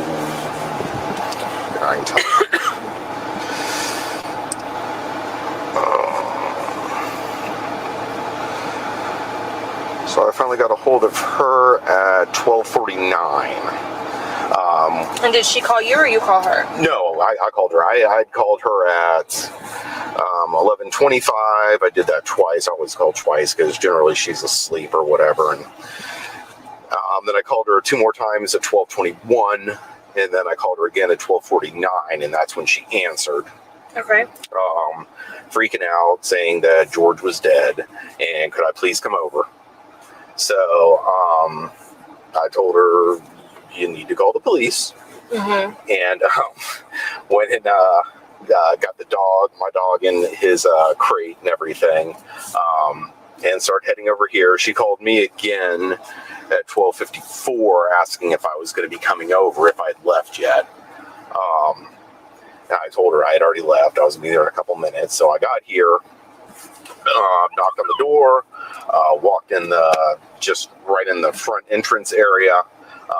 Told her once again, you need to call the police. Was she on the phone with anyone when Not you yet. saw her? Not yet. Okay. She was shaking and she was trying to get herself something to drink because she was just like freaking out. So that's when she got on the phone and called, and I said, I'm going outside because I don't. Okay, was that her trying to find alcohol? I wish they'd asked him that. He says that she was freaking out, trying to get herself something to drink. Really want to be in here right now. So I came outside and I sat in my car until people showed up, and Okay. it's kind of where we've gone from there. So Okay. So you called her about 5 or 6 times before she answered. yeah, which completely normal. Normal to you. Okay. The rotation real quick. So Monday, Tuesday, she'll have them. Wednesday, Thursday, you'll have them, and then you rotate each weekend. Yeah, well, Like it's every other weekend. how it's supposed to work. Generally, it's 1 or 2 times, maybe a week. I think she had him last Tuesday was the last time he was actually over here. And spent the night. Yes. Okay. It's probably another week before that. What's your son's name? You think he stayed here last Tuesday? Yes. Okay. I'm pretty sure it was last Tuesday. Was well then. Okay, so you technically have him more than she does. Is that where you're getting? Yeah, that's why I said I was going so to even lawyer. though that's how it's supposed to be, you still have him. Yeah, the majority. it's not a good day. George is in a bad mood or whatever else reason. I think sometimes just she wants to stay up and drink and can't really do that if she's got to wake up and take him to school the next day. Right. Any number of different reasons. So. But, okay. How long have you known Sarah? Since, let's see here, I was probably 23 or so when we met. Oh wow. Something like that. Since you were 23? Yeah, so probably, 20 years. We dated for quite a while, and then got married, whatever it was, 12, 13 years ago, something like that. Well, I guess 12, 13 years ago before the divorce. So I guess like 14, 15 ago, something like that, maybe. Okay.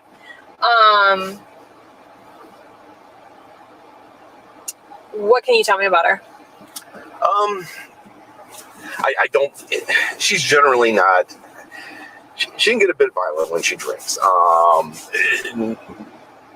Not to this kind of extent. I don't know what happened exactly. But, right. No, I'm just looking for. But that was part of it. The alcohol has gotten worse and worse and worse over the years. That's one of the main reasons why I divorced her. I just couldn't deal with it. It got to the point where, on weekdays she'd go out, and I guess the George person is one of the people she had met. I separated at one point, went over to my parents' house to live for a few months, and I guess she met him over at the pool place or something like that. But I'd come back and we were in therapy trying to work it out, and on a weeknight when he's got school the next day, I've got work the next day. She was out till 3 o'clock in the morning when the bar closes, and she'd bring people back over on the back porch. One time some random person walked in my house and started screaming for Sarah at 3:30, 4 o'clock in the morning when we're trying to sleep. I just couldn't get over it. So did you still live here?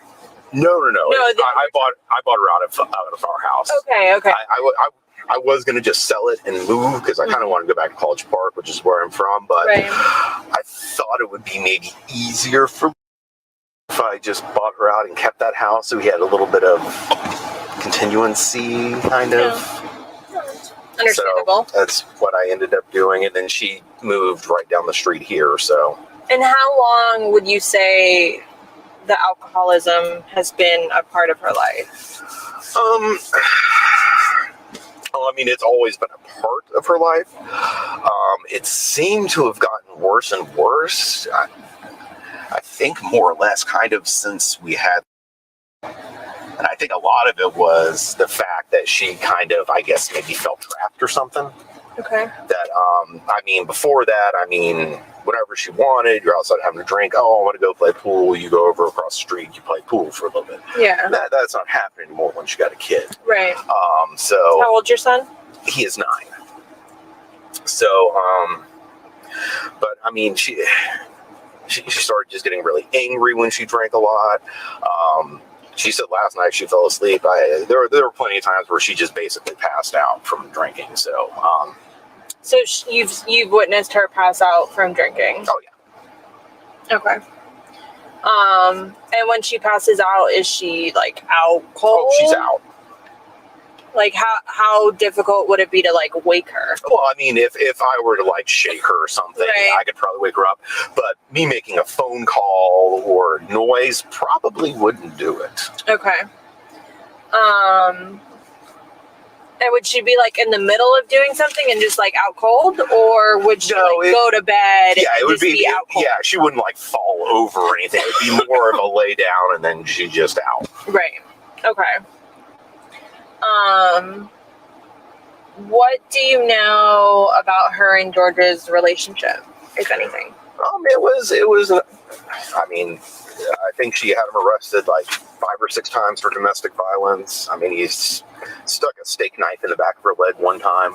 Okay. He's been arrested. So has he always been the one that gets arrested, or has she ever? She was also one of the times. Okay. One of the times, both of them were arrested. But all the others have been him. But the very next day, she's in there trying to get him bailed out. So Right. I don't know. Basically, they get drunk, they get in a fight, she gets upset, she calls the cops. I mean, granted, I saw lots of black eyes, bruises. On her? Oh, yeah. Mm-hmm. Yeah. So, I mean, there definitely was. Now, would you see George as much as you would see him or her? I hardly ever saw him. You hardly I honestly, I didn't like being around either one of them. Right. To be honest, and him more so. So. Why is that? Just I don't know. It's my ex-wife.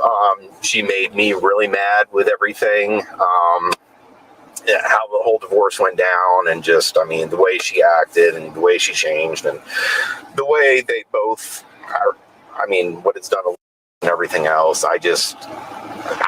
He's nobody I cared to see. Let me put it that way. I mean, it's not like I really went out of my way to like. It's just. When you guys do drop-offs or anything, is it always through the school, or would you like have to come here and see them, or no? No, it's pretty much always during the school. Sometimes she would come over or something like that. Sometimes he would be driving, but I mean, he would just stay in the car. She would come in, so I mean, I really wouldn't see him. So it's not like you have like conversations with George. Okay.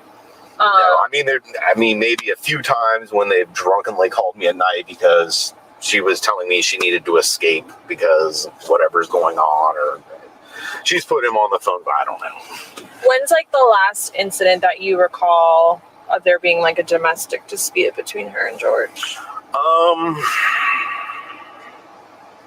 mean, she told me like a week ago she had to escape from the house and wanted me to come pick her up. I told her I wasn't going to because I'm just tired of it happening. I mean, it was midnight. I mean, child's trying to sleep, and just honestly, I don't always believe her when she said these things were going on. And she called you? Yeah. Okay. Yeah, and I mean, apparently she went back inside and slept well. Fine. I guess that might be the choking event, possibly, that he's referring to there, the last time he remembers her telling him that there was some sort of domestic between them. But we just don't know, right? Because as he says himself, he doesn't really believe her anymore. Honestly, I don't always believe her when she said these things were going on, and she called you? Yeah. Okay. Yeah, and I mean, apparently she went back inside and slept well. fine mood the next day. I guess didn't really remember calling me, so I don't know if it was just brought up again? if it was just she wanted to come over to, I don't know. She keeps on trying to come over to like hang out or something like that, or she'll come over to spend time with, rather than actually just having him over here like she's supposed to, but she wants to come over there and play with him. And so I'm not sure how real that was. Last time I know there was an actual physical conversation. It's probably been a little while, because this last time George got arrested, I know he was on free trial, whatever, something. I don't know. He had a parole officer. He had a domestic violence class. He's like... So that's the last time, basically the last time he was arrested was the last physical altercation that you recall? I think so. Okay. I don't know for sure, but I think so. And you have any idea what year or month that may have been?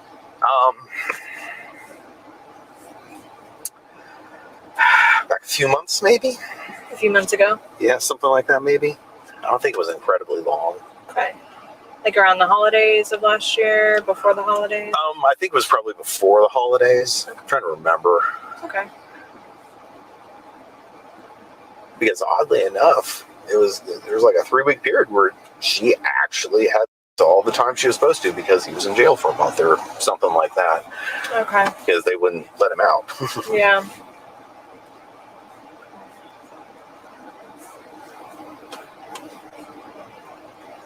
And you said when she drinks that she can get physically aggressive. She can. I mean, she did it to me a lot, where she'd hit me and stuff like that. I mean, she's tiny. I mean, What do you mean hit though? Like open hand smack you, or like try and punch you? Yeah, she'd punch me. I mean, more arms. She many times would use her claws. I mean, I scratches on my neck at times, on my arms. I mean, things like that, where she'd dig with her claws. Okay. I never got that drunk, and I had restraint. I never touched her back. I think George didn't have that restraint, and at times he would hurt her back. So for all I know, all the times he got arrested, she started it. I don't know. I wasn't there, so. Mm-hmm. But I know she could get violent at times. Okay. But I mean, I don't know. It wasn't anything too, I don't know, too much. I mean, just. Right. Yeah. I mean, you don't feel like she was a huge threat. I'm assuming, right? No. Yeah. Like you could handle yourself. Yes. Does she drink daily? I think pretty much. Okay. Do you know like her drink of choice? That would be vodka. Vodka. Or wine, but vodka is the big one. And does she or George have a job? No. She hasn't worked for over 2 years. Well, I guess you could maybe call when he's got a job. He worked at the Ace Hardware up across the street here. Okay. Which is now going out of business. Okay. He kind of off and on worked there. When he did work, it was 15, 20 hours a week, something like that. I mean, my alimony and stuff basically pays for where they live. So, I mean, they didn't need a ton, but I mean, she was always calling to borrow money, and but it's been like 2 years since she got a job. She keeps on telling me she's looking, and she's always finding the good opportunities and everything, but okay. Do you want to take it? It's my dad. Just one second. Over. Hey. Okay. When you came over here, I know you said that she called you freaking out, saying he was dead. Did she give you any more? Like, did you ask why or how? She told me that they were playing last night or something, and he got in the suitcase and she fell asleep. Okay. That's all she told me, so I don't know anything beyond that. Okay. And I really didn't talk to her much, because I came inside, I told her you need to call the police, and then I came back out, and I think she went on the back porch to smoke a cigarette, so I didn't even really talk with her much. Oh, like she was going outside did you see her take a cigarette? Yeah, she was going outside with I also know when the cops showed up, she kept on telling them she had a cigarette burning out there, and she needed to go put it out. Okay. But they were keeping her away from stuff, I guess. Right. Okay. But she wanted me to come back there with her. I was like, I'm going out here. I don't really want to be in here, so. Right. And that's when she went to call 911? Well, she called 911 while I was in there. I was standing right in the foyer area. Okay. And I mean, it was apparently a pretty quick conversation, and that's. Shirl, are you there? I am. I'm going to ask you a question, right? I'm sitting here trying to think to myself, what, based on what you know, if you were just to guess, what was in her head? What was her reason for calling this guy, her ex-husband, so quickly after she took the videos of him in the suitcase? Oh, you mean that night? Yeah, because you're talking 20 minutes after that. She made a decision to call him. I think she was just drunk dialing. Why though? There must be some reason in her. Well, I don't know. Mind.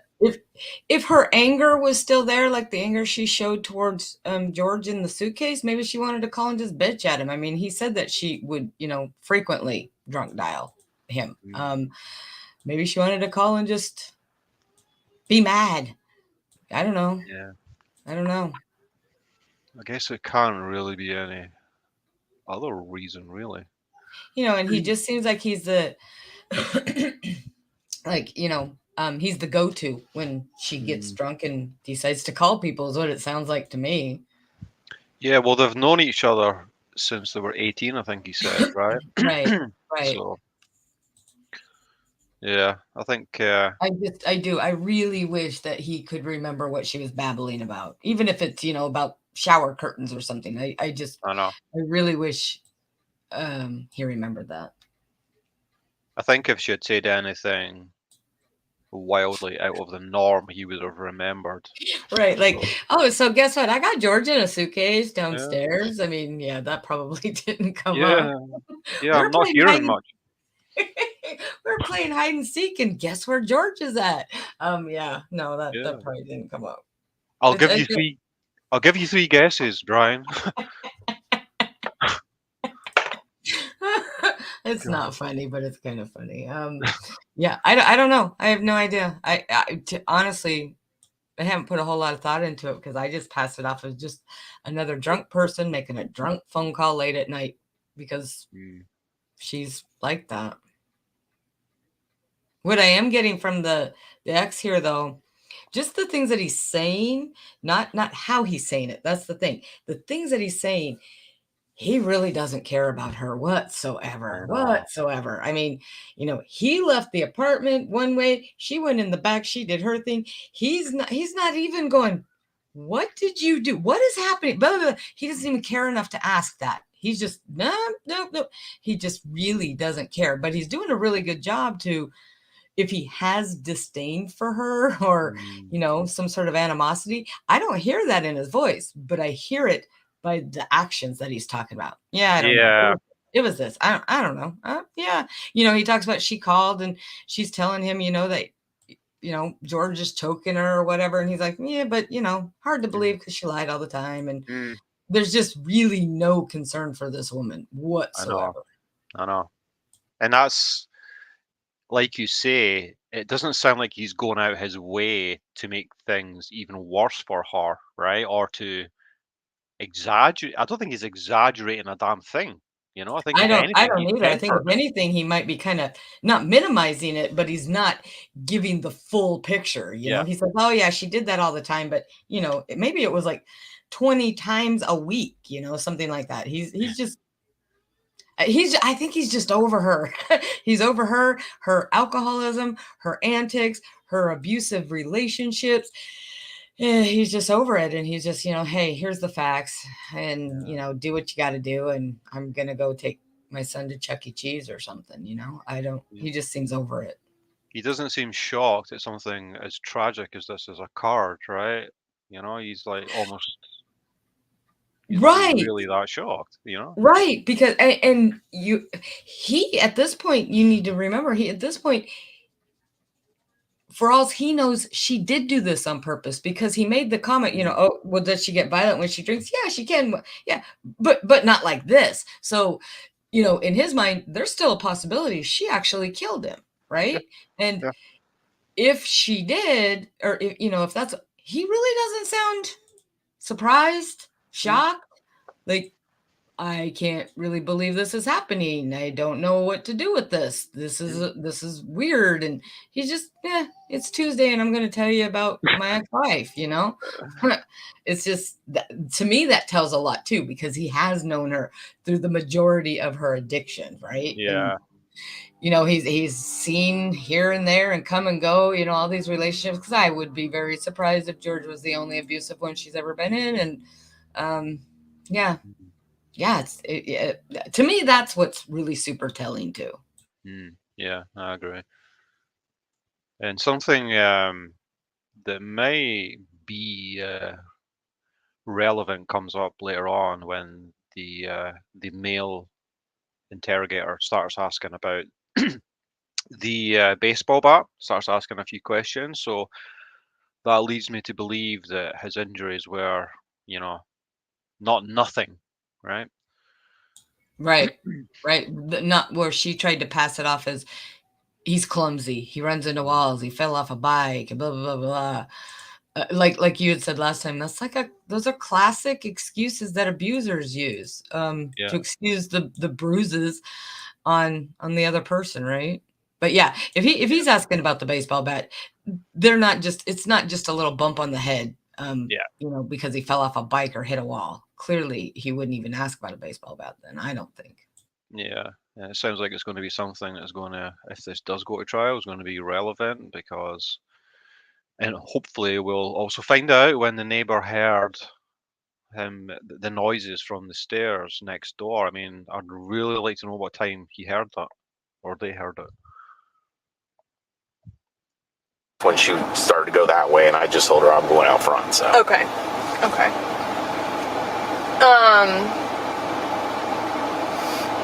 Okay, so they were playing and she went upstairs and went to bed. I don't know where she went. She just told me she went to sleep. Or she went to sleep. Okay, you don't know where. I don't know where. You didn't ask more questions. I didn't ask more questions. I leave that to you guys. Yeah. No problem. This house.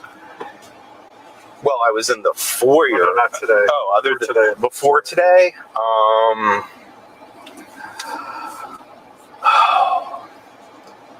trying to remember if I've been in there. I haven't even really been over here lately. So it's been a long time. It's probably been at least weeks, maybe. Does he play baseball or anything yet? We've tried to get him into sports. He's not a big sports person, really. Did you ever play baseball? He didn't play baseball. Well, I mean, I had him like a t-ball set and stuff like that, and we'd play catch. Is it like a plastic t-ball set, or what kind of equipment did you have? Oh, no, this is when he was like 3 years old. It was a little plastic thing that I had in the backyard. Did you ever buy him any baseball bats or anything? I bought one for over here that Sarah said for St. George to like play with or something. That was like a year ago or something, maybe. What kind of bat was it? Was it a wood bat? Yeah, it was a wooden bat. Like I think it's like a junior size thingy. I don't know. It's something that I looked like kind of for his height or something, I think. Okay. All right.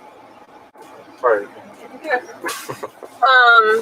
Would you mind if I took a picture of your call log to show Sure.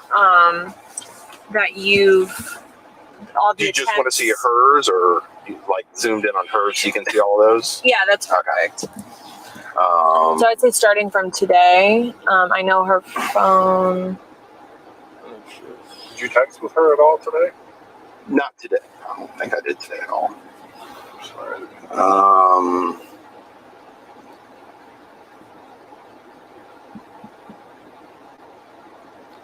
That was last night. She was drunkenly texting me. Last night? Yeah. What time? That was 11 o'clock at night.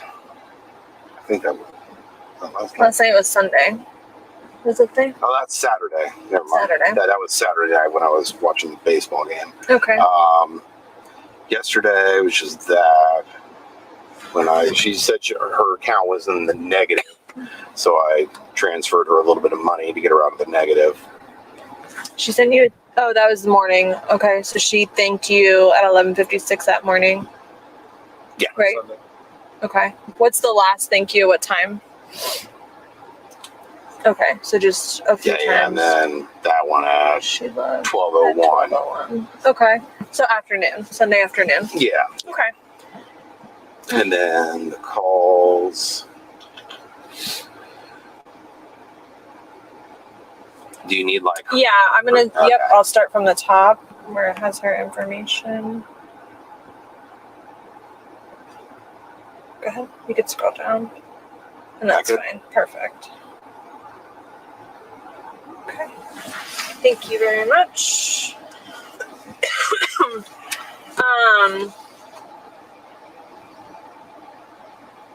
Okay. Has he ever told you anything about her, like witnessing anything between her and George? He's heard arguments and things like that. Okay. He's not a big fan of staying over here, honestly. Okay.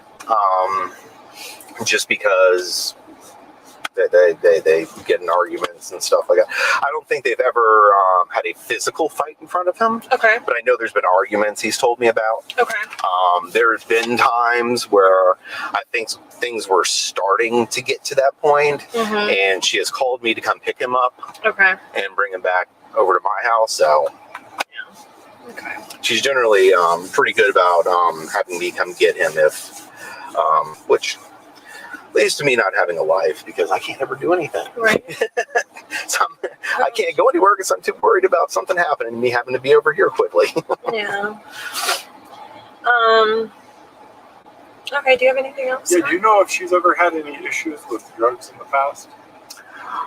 To my knowledge, she's never really been a drug person. She's big on alcohol, but I don't think she's ever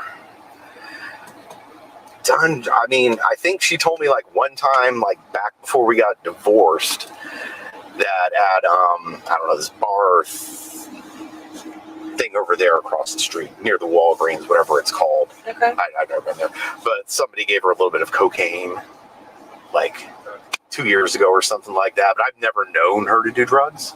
What about George? No clue whatsoever. That She's never complained to you? No. That's not to say these things don't happen, because I try to keep myself out of and away from them in general. But right. Which vehicle is yours? The Prius right up here. In front of us? Yeah. What does that stand for? That is what I got sent. I know it looks like a vanity thing. No, that's just this last time they, I guess, sent me a new plate and that's what was on it. Awesome. So you can make that up whatever you want it to be. I could. Tell them it's for racing. You're gonna. Yeah, I know you're racing. Yes, racing in my Prius. I'm not saying you win. I'm just saying race. Oh man. Okay. Anything else, Scott? No. Okay. Is there anything else that you think is important for us to know that we have not asked you about either George or Sarah? I don't think so.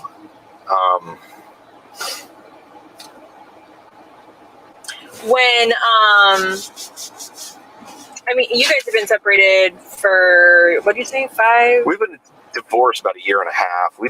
We were separated a good 8 months before that or so. And we had been separated one other time before that, before we got back together, and we're trying to do therapy, which didn't work at all. So how long has she been living in this apartment? Ever since we got divorced. So just 1.5 years ago? No, longer than that then. Because I took over the house. I moved in there and she moved here. Because I told her I was buying her out of the house. So I guess it has been longer than that. I think she just said she renewed, so maybe just past 2 years. Okay. That may be right. I think she said she's been here like 4 years. No, she's been with George. I don't remember what she said. Yeah, she was with George before we were divorced. So yeah. Okay. And any time that you recall when you guys were together, and she would be drunk, did she always like resort to getting angry? Like, is she an angry drunk, or would she Like, her main problem is she can't stop. okay. I mean, she can't go out and have a glass of wine with dinner. Right. That's not a thing she can do, because once she starts drinking, she will continue drinking basically until she out. Yeah. Would she if she were to be drunk, would she like want to play games with you? Like, did you bet? Oh, there's a really good period where she is very good, but then she drinks past that and she gets into the angry bits. Okay. Okay. All right. Okay. Can you just raise your right hand for me? Do you promise and swear everything we've talked about has been true and accurate to the best of your knowledge? Yes. Yes. Okay. This ends the recording 15:52 hours.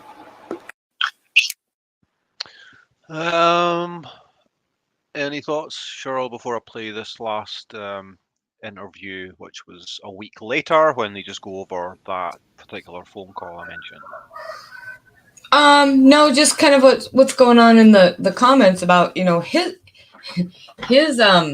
affect through all this. He doesn't seem shocked or I mean, I don't like my ex at all. One of my exes. But if I walked in and his girlfriend was dead, falling out of a suitcase, there would be some more something. You know more what I mean? emotion, yeah. Yeah, he's just. I don't know. Maybe You almost expect him to say, "Well, you know, I told you guys this was coming." I know. Yeah. It is what it is. I mean, that's almost what it sounds. It is what it is. You know, and to tell you the truth, it probably doesn't surprise him. It maybe, you know, I think he probably thought something's going to happen someday. Specifically, you know, one killing the other or anything like that. Maybe not. I don't know. But I don't think that he's overly surprised.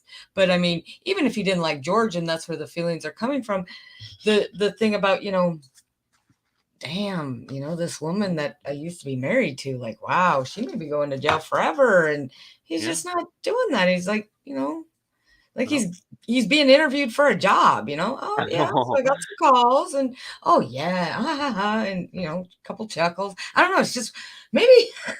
I'm sorry if anybody in here is from Florida, but maybe it's just people from Florida. I don't know. The whole thing seems off. I mean, seriously, those two detectives seem to show more emotion than these two people put together. Really? Yeah, it's funny you say that because I'm going to play just a quick clip from Court TV later as well, and they make that point about Florida. Like, okay, well, sounds like people are just used to the craziness down in Florida. Like it's just Florida, right?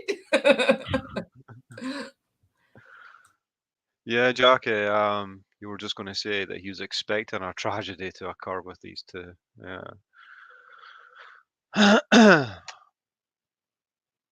Okay, so this is the, as I say, this is a week later when they call Brian back just to go over the fact that she called him 20 minutes after she took the suitcase videos. Today's date is March 1st, 2020. The time now is approximately 16:41 hours. This is in reference to Orange County case number 20-017904. I am on the phone with, can you state your name, sir? Brian Back. And I have a couple follow-up questions that I wanted to ask Brian Boone in reference to this case. Brian, just give me your date of birth for me. Okay. And do you promise and swear everything we're going to talk about is going to be true and accurate to the best of your knowledge? Yes. Okay. So we had a conversation about the incident and your involvement a few days ago, earlier this week, I believe on Tuesday. And after looking through Sarah's call logs, I noticed that she called you on February 23rd, which would be the Sunday night at around 23:46 hours, and that's military time, but in normal time, that's 11:46 hours. Do you recall that phone call? I do. Well, Somewhat. I was asleep when she called. So she woke me up. I was half asleep when I was talking to her. She did sound very inebriated. Okay. I don't remember what all she said. I'm kind of used to her calling drunk late at night and things like that, so it didn't faze me as anything out of the ordinary. I basically just kind of got her off the phone and told her I'm going back to sleep and I'll talk to you tomorrow. Okay. You said that she sounded inebriated, like she was drunk? Yeah, I mean, she didn't sound like, it's hard. I was half asleep at the time. I don't think I remember hearing anything bad in the background or anything that would have caused me concern, but I don't really remember it that well. Okay. But she was under the influence of alcohol based off of your knowledge of just knowing her and knowing when she's not under the influence.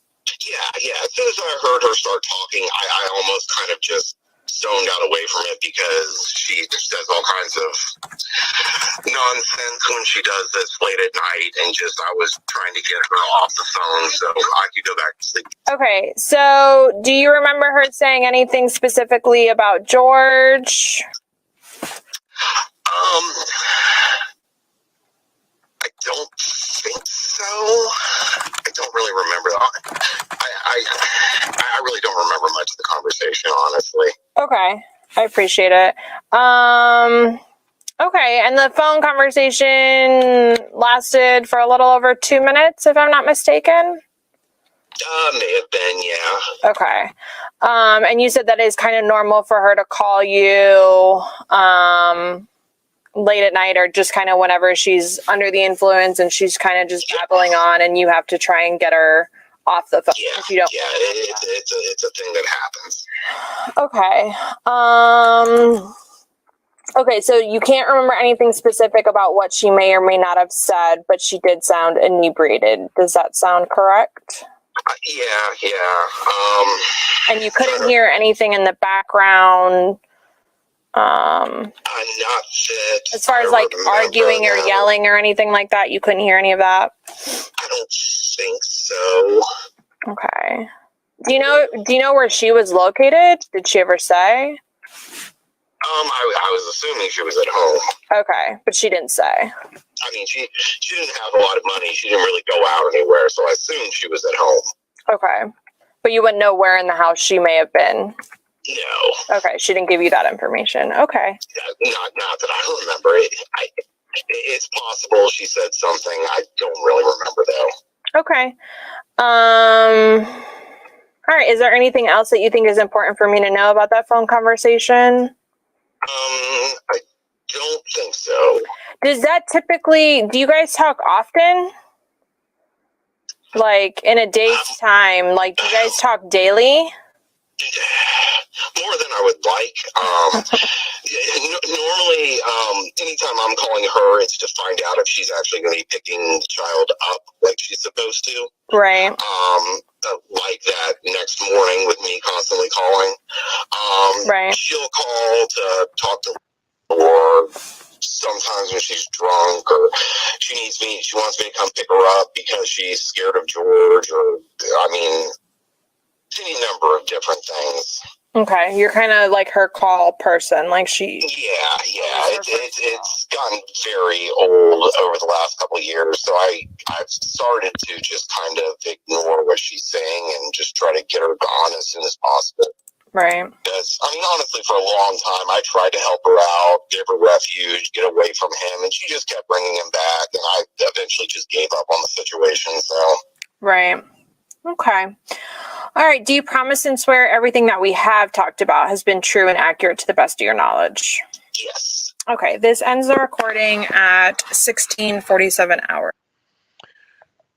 Okay. That's all the interviews then. We're up to date with everything that's been released.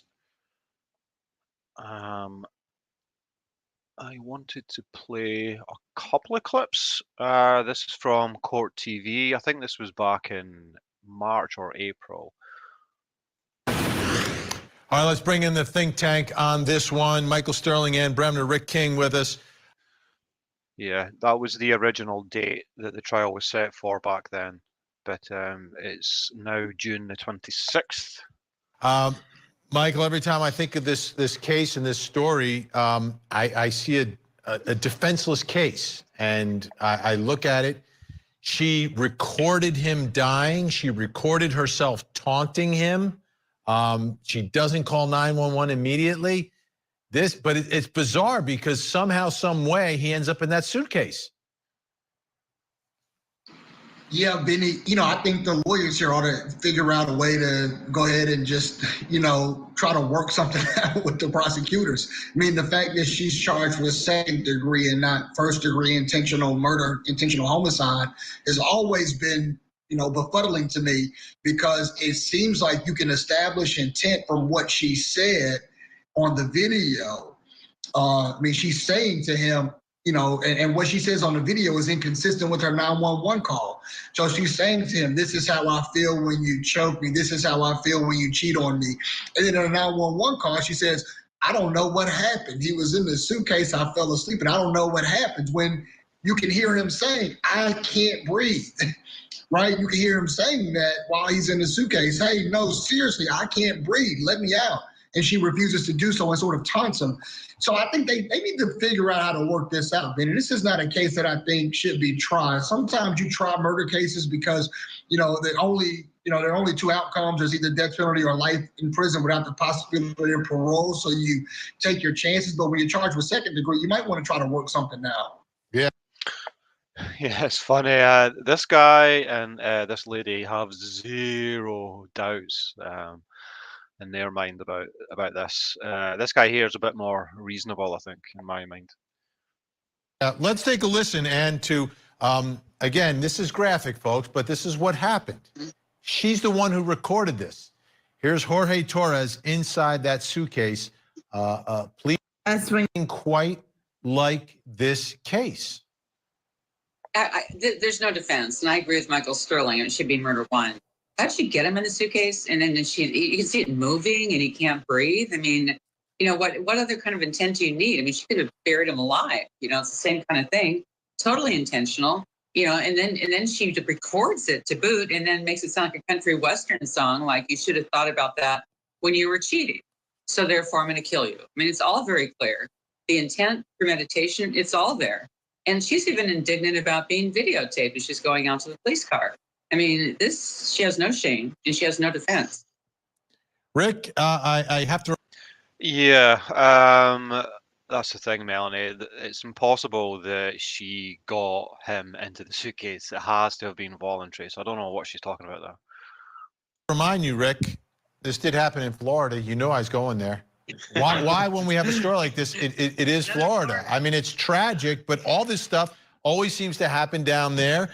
Tell us about second-degree murder in Florida. I got nothing for your response to Florida. And actually, Vinny, before we get to second-degree murder, I don't hold the same opinion as my colleagues tonight. No, first of all, he's got to get in that suitcase. She didn't pick him up and slam him in there. He went in there under his own free will. And again, I fall back to that statement. If you say you can't breathe, then you can breathe. Now, and also, there's other facts in this case. Like, she knew that he could get two fingers out of the suitcase when they zipped him up. He had his two fingers in there, leaving a little room, and maybe she thought he could manipulate the zipper. She says that she makes these taunting gestures, and yes, they're taunting, but does she really intend for him to die in the suitcase? Now, there are some things in this case, and for example, like how did they got the video by getting her consent while she's in their custody? I'm waiting for this motion to suppress it. I'm waiting for that. No, let's not hide the evidence. The evidence is what it is. Let the jury see the evidence, please. Hey, by the way, we expect the jury to see the evidence. We've got a pretrial conference. Someone left a comment there, I think the other day, wondering if she actually did delete the two videos, but they just managed to retrieve the videos. That was me. No, someone else said that as well. I know you brought that up as well, Shirl, on one of the lives. someone mentioned that in the comments as well. I think it's pretty much impossible for that to have been the case, because they never mention anything about having to retrieve the videos during the interrogation. And the interrogation is the following afternoon after they've got the phone off her. There's no way if she deleted anything that they could have retrieved it quick enough, I think, for them they to could have have. it. They could have. Think that quickly? Yeah. And I'm just going to go back to a lot of people have their, like their camera roll or whatever it is, depending on what phone you have, automatically backed up to the cloud. She could have deleted those and forgot that they're automatically backed up. And so when they went in there, they just opened up the her cloud folder, which is no different than clicking on the app for the pictures. And there's these videos. I think if that had been the case, they would have addressed that fact and they would tell her that they had to retrieve it and ask her why she deleted it, right? Because that would, her answer to that. But if everything's gone, let's just say, some people, like, it automatically backs up. So they keep their folder on their phone empty. So it doesn't take up the space. I see what you mean. Yeah, but it would be on the cloud, so it'd be Yeah. I got you. So I mean, it could have been like that, and if that's the case, they wouldn't come in and say, "Hey, we retrieved this." Da da da. It would just, "Hey, we got this."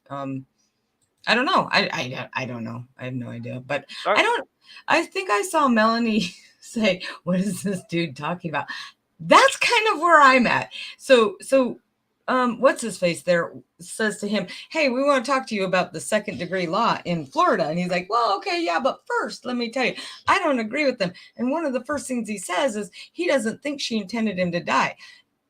If that's one of his points, I don't want him to explain second degree in Florida then, because clearly we've all read it, and we're not even lawyers. We're not even commentators. It's pretty clear in the law that you don't actually have to have specific intent of someone dying to qualify for second degree. So I thought that was really weird. Really weird. I know. And he's assuming everything she's saying is true. That he could get 2 fingers out. And if you can tell me you can't breathe, then clearly you can breathe. And I'm thinking, wow, okay, this guy's, I don't know about this guy. Yeah, it's definitely the case that intent is not necessary in Florida for second degree. That's definitely true. No. And again, he's saying, she said he could get 2 fingers out. You're right. She said it. That doesn't mean it's true. And you can tell based on what we know that, he could breathe, but clearly he was struggling even at that point. You could pass it off as maybe he was drowsy or whatever, but now that we know that he died from compression suffocation, then clearly he was struggling. So that guy going, well, if you can say you can't breathe, then you can breathe. Jesus Christ. And the fact that also the fact that she chose to make a phone call, no matter how drunk she was, she chose to make a phone call to her ex-husband 20 minutes later. To me, it's almost certain, therefore, that he was silent at that point. Right? So she would be aware that he was in the suitcase, but silent 20 minutes later. Or she was upstairs. But yeah, I mean, like I said, he only, if I remember right, he only kind of yelled out kind of loudly once in that video. Most of it was just like, Sarah, Sarah, Sarah. There was one time, I think, kind of towards the end where he said it a little bit louder, but he wasn't saying a whole lot loud anyways, I don't think. But yeah, I don't think she was sitting right there on the couch when she called her ex-husband. Or if she was, George was not speaking anymore. Even if she was upstairs, though, it looks like a really small apartment, when you see those pictures outside. No, JD, you're not blocked. So Snoop, so was the cause of death positional asphyxia? Asphyxia, yes. Yeah. What was I gonna say? Oh, so she did that video, and it was 11 minutes later she did that other video where the suitcase was turned right side up, and it was it 11 minutes or was it 11-second video? I'm remembering 11 for something. Okay, yeah. It's kind of confusing because the first video was at 11:12, and then 11 minutes later is when the second video was taken. But the second video is only 22 seconds long, and the first video is 2 minutes long. Okay, so if she made that second video 11 minutes after the first video, and it's now turned up right side, even though it's only 22 seconds, but even in those 22 seconds, we don't hear anything. So that means that she called her ex-husband 10 minutes after that one, right? Yeah. Because it was, yeah. Jesus, I just don't even know. Oh, no. Oh, no, it'd be 20 minutes after the second video. After the second one, then? Okay. Yeah. Hey, Sterling. How are you? Good. What's up? How y'all doing? Good. How are you, man? First timer here, I believe. Yeah, I don't think I've come across your... I just like to search for open panels, and I'll change my search filter to live. And yeah, that's how I found you. Awesome. So are you aware of this case? Have you... Yeah, that's why I was so excited. I just clicked it immediately, and I don't have much to say. I'm not going to stay long, but I just wanted to say, if I may, man, it was so disturbing. I heard about this like a month or two ago. Yeah. And then and I guess because I watched a video related to it, YouTube just showed me the video of just like the suitcase sitting there, and I think it was like a 2-minute video, and I just thought it was just so one of the creepiest thing. I don't get creeped out a lot, but I just thought it was so creepy. Yeah, and it's quite strange, don't you think, that this isn't more in the media, this case, right? We were mentioning that the other day, myself, Shirl, and a few others, that you would have expected, just because it's so unique and because it's such a horrific crime, you know? Yeah, It's when such did it happen? I'm sorry. it was 2 years ago, Right. February 2020. So she's been incarcerated from then up till now. And I guess COVID taking place has not helped things, and I think she's had issues with her defense team in the past, you know, and the lawyer that she had got himself taken off the case. Wait, But so she hasn't been convicted? No, it's still to go to trial. It's due to go to trial next month, the 26th of July. What could possibly be her defense? Because like I watched the interview of her too, and she was just like, oh, she was acting so crazy, like the fact that, you know, because she almost didn't remember that she took the video, right? Personally, I think she completely forgot about taking the videos. However, I do think she remembered being cruel to him and him being in the suitcase, and I believe she is well aware quite early on that morning what she was saying to him and how cruel she was being.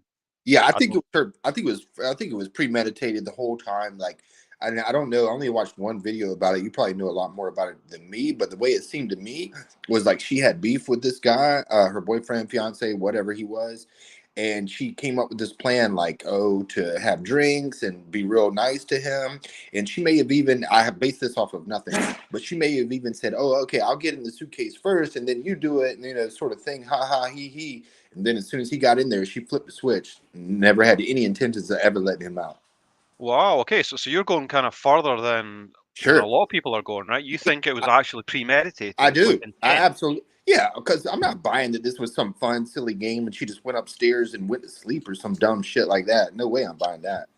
Well, if you think about it, if, you know, when we find out about when the noise was and the hypothesis about her throwing the suitcase down the stairs or with the baseball bat, then it would almost make sense that it didn't even start out as a game, because if it did, then it turned ugly super, super fast, right? So no, I don't know anything about I don't know anything about the stairs and the baseball bat though. Sorry. Well, so the neighbor claimed that they heard a bunch of noise, or they heard a loud bang. We don't know what time yet, though. He had a bunch of injuries on his body that she explained away by saying, "Oh, he bumped into walls all the time. He was clumsy. Fell off his bike." Blah blah blah. Hold up. Hold up. So what are you? So I just want to make sure. And I'm sorry, I'm late to this, but are you saying that the beating and the noise and the going down the stairs? I mean, that all happened after he was in the suitcase, right? Is that what you're saying? That's what I believe happened. Yeah, but that still doesn't. Yes.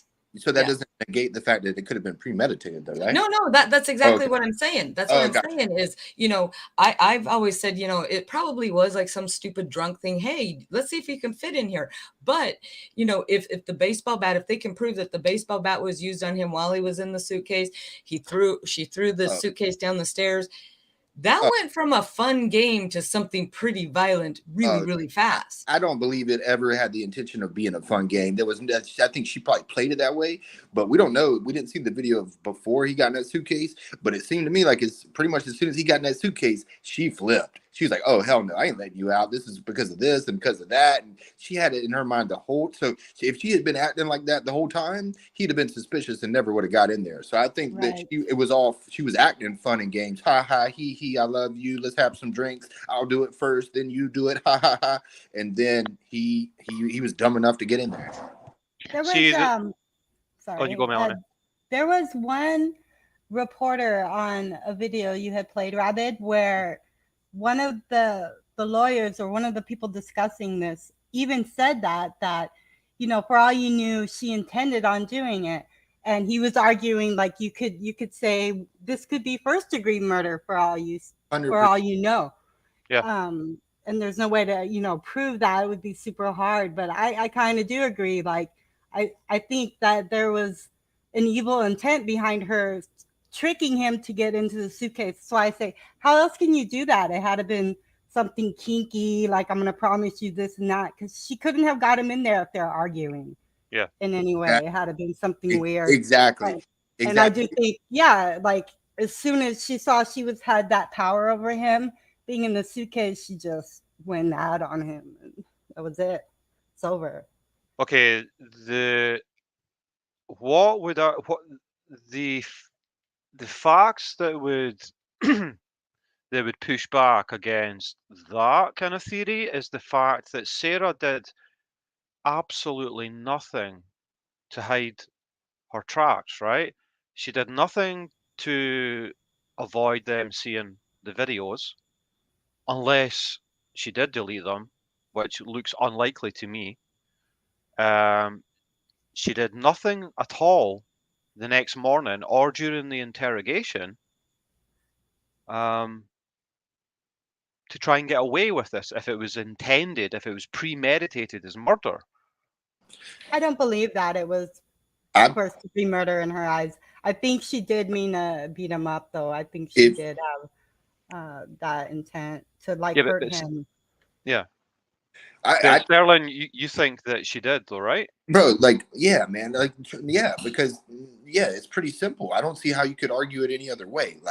Because as soon as he got in that suitcase, she turned to, and I believe that she didn't remember taking those videos. I think they had been drinking, and it took a lot of drinking and her playing really nice and charming to get him in that suitcase. And I think that she may have even put herself in there first to show him, and it was some sort of stupid game. She had to do whatever it took to convince him to get in there. But if they had been arguing, there's no way he'd have got in there alive. But they had been arguing, though. They had earlier in the day. George's brother says that during a call at 7:30 that she was acting crazy in the background and telling. Yeah, I don't think it was anything major, but she wasn't happy with him. Well, could it have been at that time that she came up with this plan and then changed her whole attitude to be like, you know what, I'm gonna act real happy, I'm gonna act over it, I'm gonna get him over it, act like there's nothing to worry about, and I'm gonna get him in that suitcase and then find out what's up. It's possible, right? I just think it's less likely. I think it's more likely. So what's your theory? Me, I think, just like Melanie said, that she was upset anyway, like she stated in the call to his brother, that he had tried to choke her out in the past. She had also found out that he was speaking to girls on Facebook. So she was upset about that. And I think her intention was, once she started to drink, right, and her ex-husband states this in his interview, that once she got past a certain point, she got really angry, right? So I think once she got past that point, she wanted to get him back for upsetting her, and she did intend to make him suffer in that suitcase. That's absolutely clear. I just don't believe that she was trying to murder him that way. Because why would you film it if you were intending for him to die? Why would you take the chance by I think she filming was. it? I think that was her mistake. I think that was her mistake, and I think that she was drunk enough to do that. She meant to delete it because in the interview, if I'm not mistaken, it's been a while, but it almost seems like she was surprised to learn that there was a video. Right? Am I She was. wrong? She was. Exactly. She didn't even remember it. She was so fucking drunk. She was so stupid and drunk that she forgot about that part. I think that was just due to the blackout the next day. I think I think eventually she remembered what she was saying to him and how cruel she was being, but I think she completely forgot about the videos. Otherwise, she would have deleted the videos because during the interrogation, she's actually addressing the issue about her phone. She's talking about the fact that he had abused her in the past, which is definitely true. He had stabbed her in the leg with a knife in the past. He had been arrested 3 or 4 times. It was a back and forth domestic violence type of relationship, Yeah. right? But she was bringing up the whole point about the phone during the interrogation. Now, if she was aware that she had those videos, then there's no way on earth she would have, number one, kept the videos on there and then brought up the whole issue about the phone, because she had evidence on her phone about the domestic abuse that she was receiving. So she was telling them, have you seen these pictures? And they're thinking, oh my God, she doesn't know about these videos. But in my opinion, even if she forgot about those videos, I think as soon as they started playing them, she knew exactly what they were, because you remember they had just started. She's like, turn that off. That I'm getting sick to my stomach. You don't even supposedly you don't know what's on them. So why are you getting sick to your stomach? So Exactly. 'Cause she got sick because she knew she was busted. well, she knew exactly how she was acting on those. Maybe she forgot for a minute that they were there, but yeah, yes, I agree with you. that. I think that she remembered as soon as they started playing it. She's like, "Oh my God!" And you had said something, Cheryl, the other night that I thought was really good, as far as like she could have had him in there and started slamming more drinks, like while she was beating him up, and then got way more intoxicated. And it's really a sad thing that they don't remember, or at least she's never going to admit if she does remember what she told her ex, like right before midnight. It's such a bummer that he doesn't remember, because she could have told him what was going on. He's locked in the suitcase, and he probably wouldn't have cared if she said that he was not listening. He didn't care. It was another night of her calling. It was just in and out. And even if she did tell him some details, he wouldn't believe it. Right. I would imagine. Or if he couldn't even understand her, and there's a part in that video you can't understand anything except the word extra. I really wish I knew what you were saying right there. And I just want to, did you play all the videos? I'm sorry, I came in late with the husband. You played I did, yeah. all of them? You've heard them all, yeah? Yeah, but I was kind of, I guess, I was playing Pokemon Go while I was listening to it. So, like, I heard some new stuff. I'm going to have to go back and listen to it. Yeah. And I'm just going to say goodnight, you guys. I'm so beat up from work. So I'm going to be listening, but okay. You guys. Good night. And it's nice meeting you, Sterling. And hey, nice to be here. Thanks for having me. Yeah, bye. Bye, Everyone hit Melanie. the like button. Help Rabid out. Bye, Melanie. Bye. Thanks, Melanie. Thanks for popping in. All right. Talk to you later. Yeah, but she could have said in that mumbling drunk rant with the ex something to you, I want this motherfucker to die, blah, blah, blah, blah, something like that. You don't know. You don't know. And if he said that, of course, her ex it probably wouldn't even register. I'm sure it wouldn't be the first time he's heard something like that from her. Yeah. I just don't think you can go from, I hate you and I hate you too. And I'm going to tell the police how I'm going to show evidence of how you used to assault me, and you're such a piece of shit. And oh, by the way, will you get in the suitcase real quick? Yeah.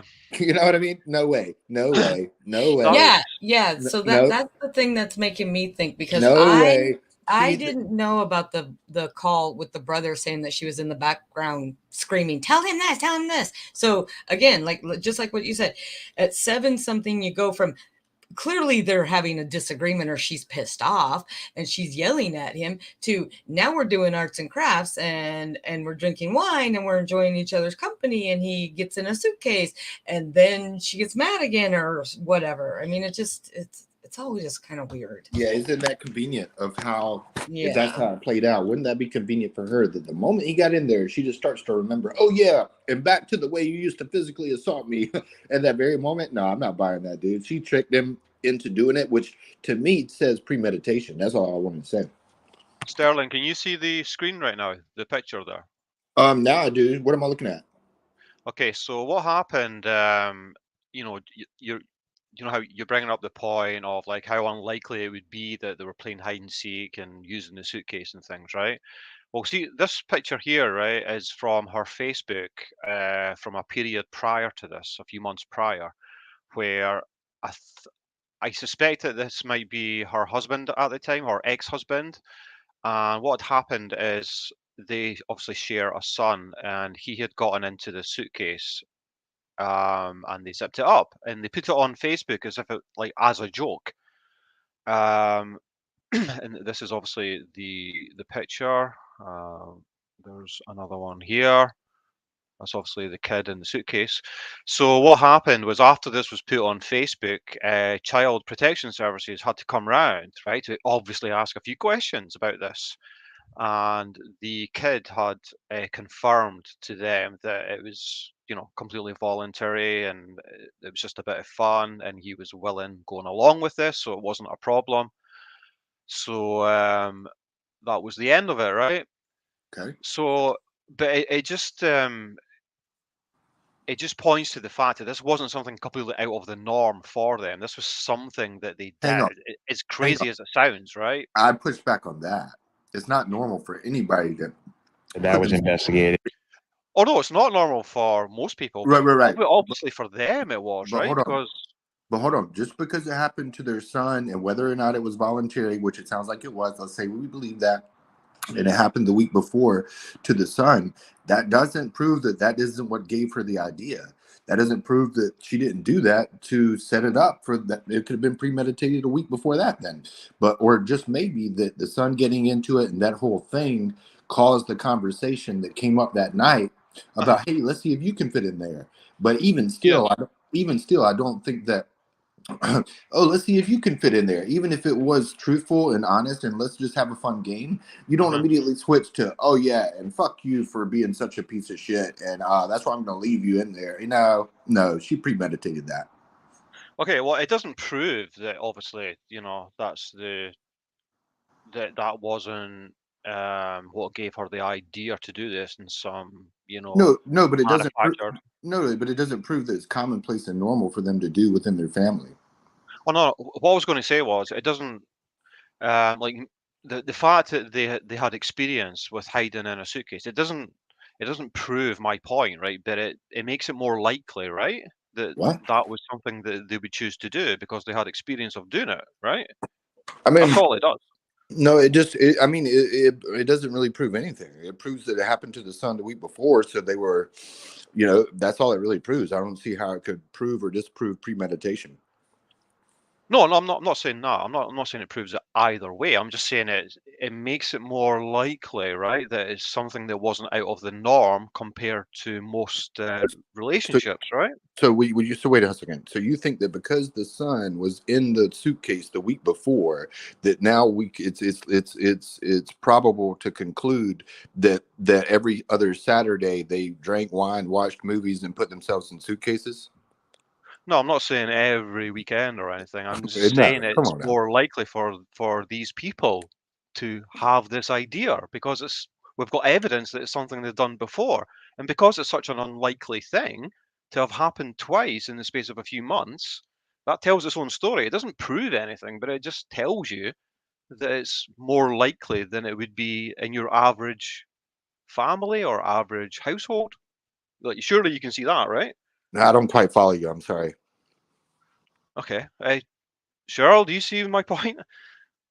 Well, I think what he's trying to say is that I would never think of putting anybody in a suitcase, but since they actually have, maybe, you know, that's where she got the idea. Like, oh, that one time, yeah. Oh, hey, because he was really skinny. I mean, he looked really skinny.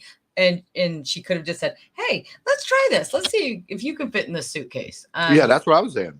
Right, Yeah. right. But and I think, you know, it's not normal for anybody, and it's probably not normal for her. I would never in a billion years think about that. But clearly she's thought about putting people in suitcases before because she put her kid in it just to see, you know. Yeah.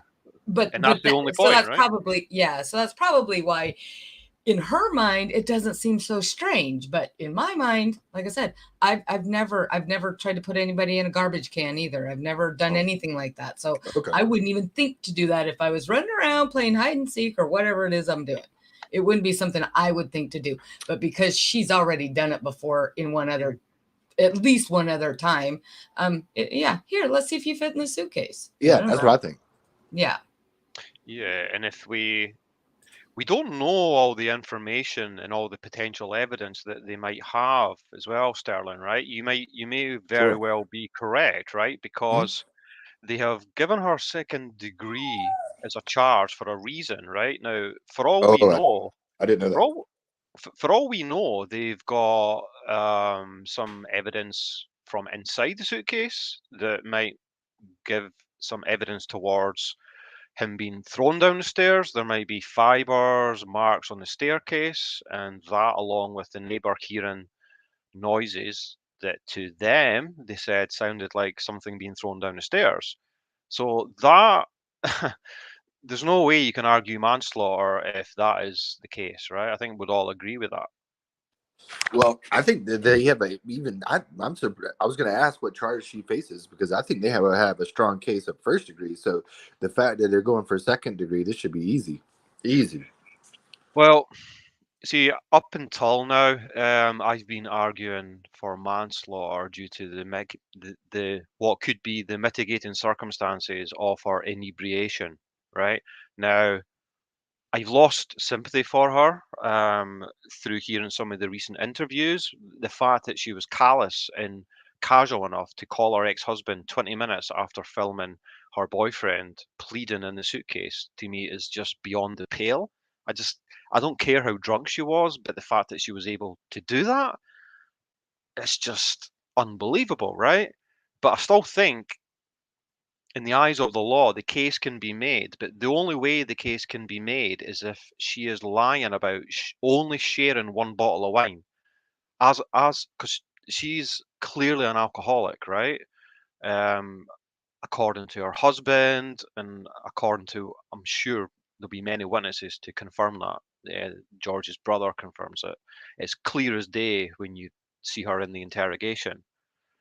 So her only defense, right, is going to be her alcoholism, and to try and convince the state that she was so inebriated that her rationality just was out the window, right? And she just didn't realize that he was in danger, his life was in danger in that suitcase, and that she just conked out through her drunken stupor.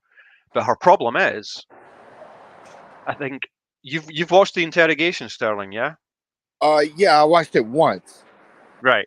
Did you get the impression that she was more concerned about being defensive regarding her alcohol consumption rather than, you know, the fact that she was most likely about to get arrested for his death?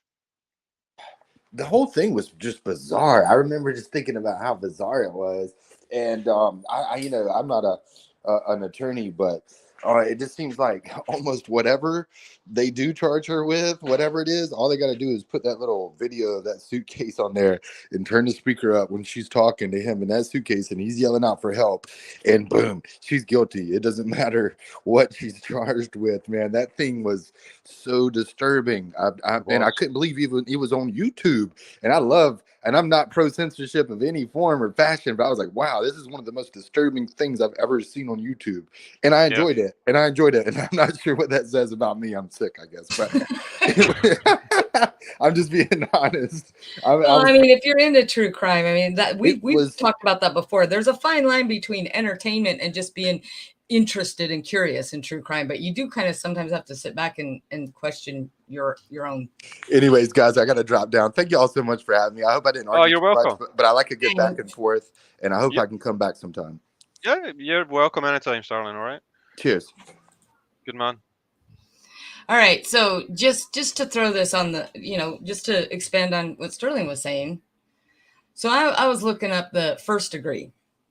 Not that I think it's first degree, or but I was looking at first degree in Florida, and basically there's a whole bunch of different things. It can be classified as first degree if someone dies in the commission of blah, blah, blah, blah, blah, all these other things. And one of them is kidnapping. So then I looked up what they define kidnapping in Florida as. Geez, I just had it. Where'd it go? Melanie in chat is like, Rabid just said second. Yeah.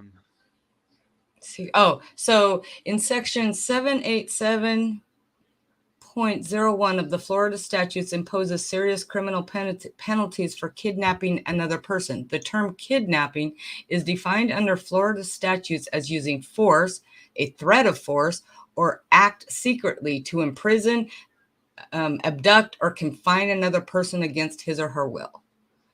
So, I mean, like I said, I don't. Did, right? There can be an argument for it, right? But we don't know. So I think, for the prosecution, the safer bet is to go for second degree. But, he died in the commission of what is legally kidnapping, if you believe it. See, it could be arguable because they can make the case that he had to have got in there voluntarily. So. Well, so here again, we're going back to what would the jury instructions for this say? Because it says, or acting secretly to imprison, abduct, or confine another person. Now, acting secretly could mean basically to con them.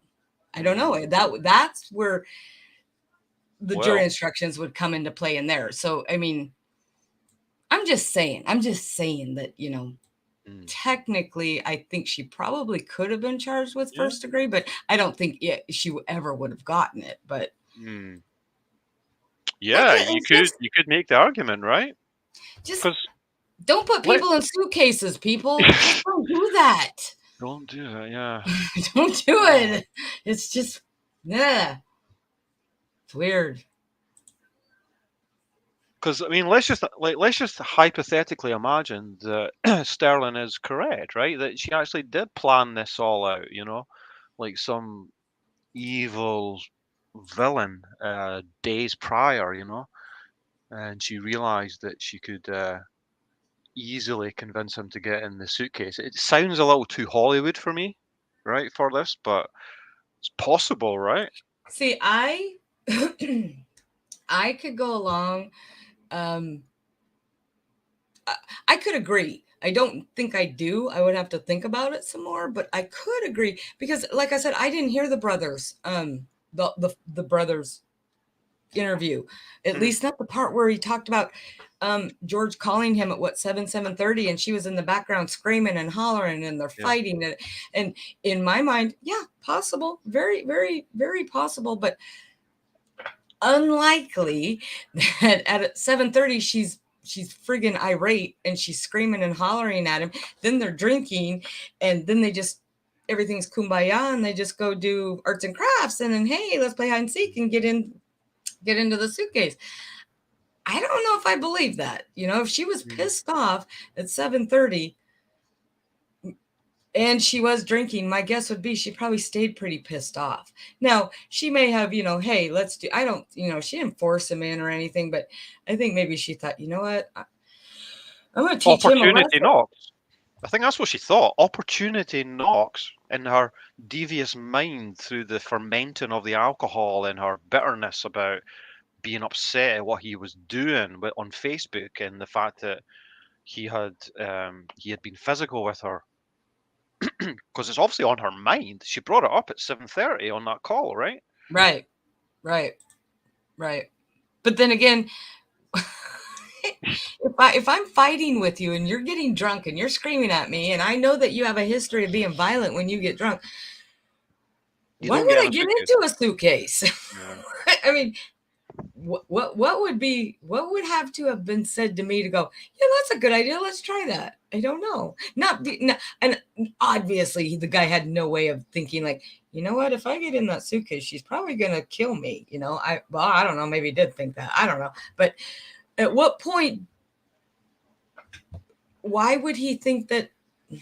I don't know. It just goes back to maybe the fact that they were both so drunk that just common sense just left their brains, because it's really hard to apply common sense to a drunk person. I mean, they do some really weird things, right? So I don't know. I don't know why he got in there. I mean, I don't think she forced him in there, unless he was passed out, because it did look like she was bigger than he is. But I don't think that's the case.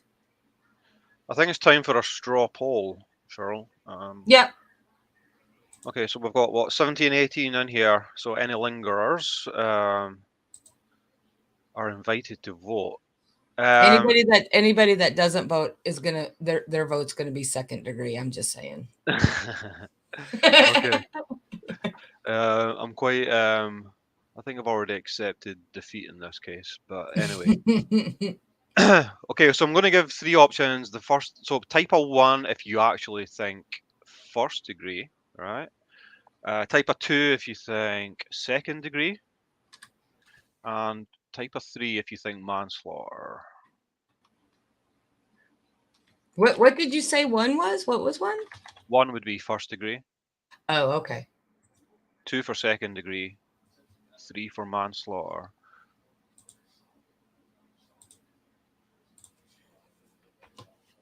A lot of 2s.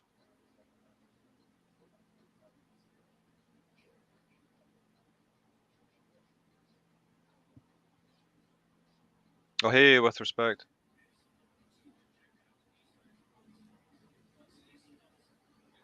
Now, like I said 1,000 times, whether that's what she gets, I don't know. I mean,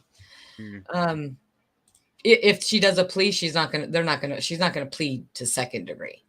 That's a guarantee. If she goes to trial, again, depending on how good her defense is, and what route they choose to go. Like I think they will most likely go to, obviously using her alcoholism, but not just saying that she was drunk and blackout drunk, because I don't think that they know that probably won't carry a lot of weight. And again, legally, that is not an excuse for outcomes of things. So, see, Sterling says 1 first grade.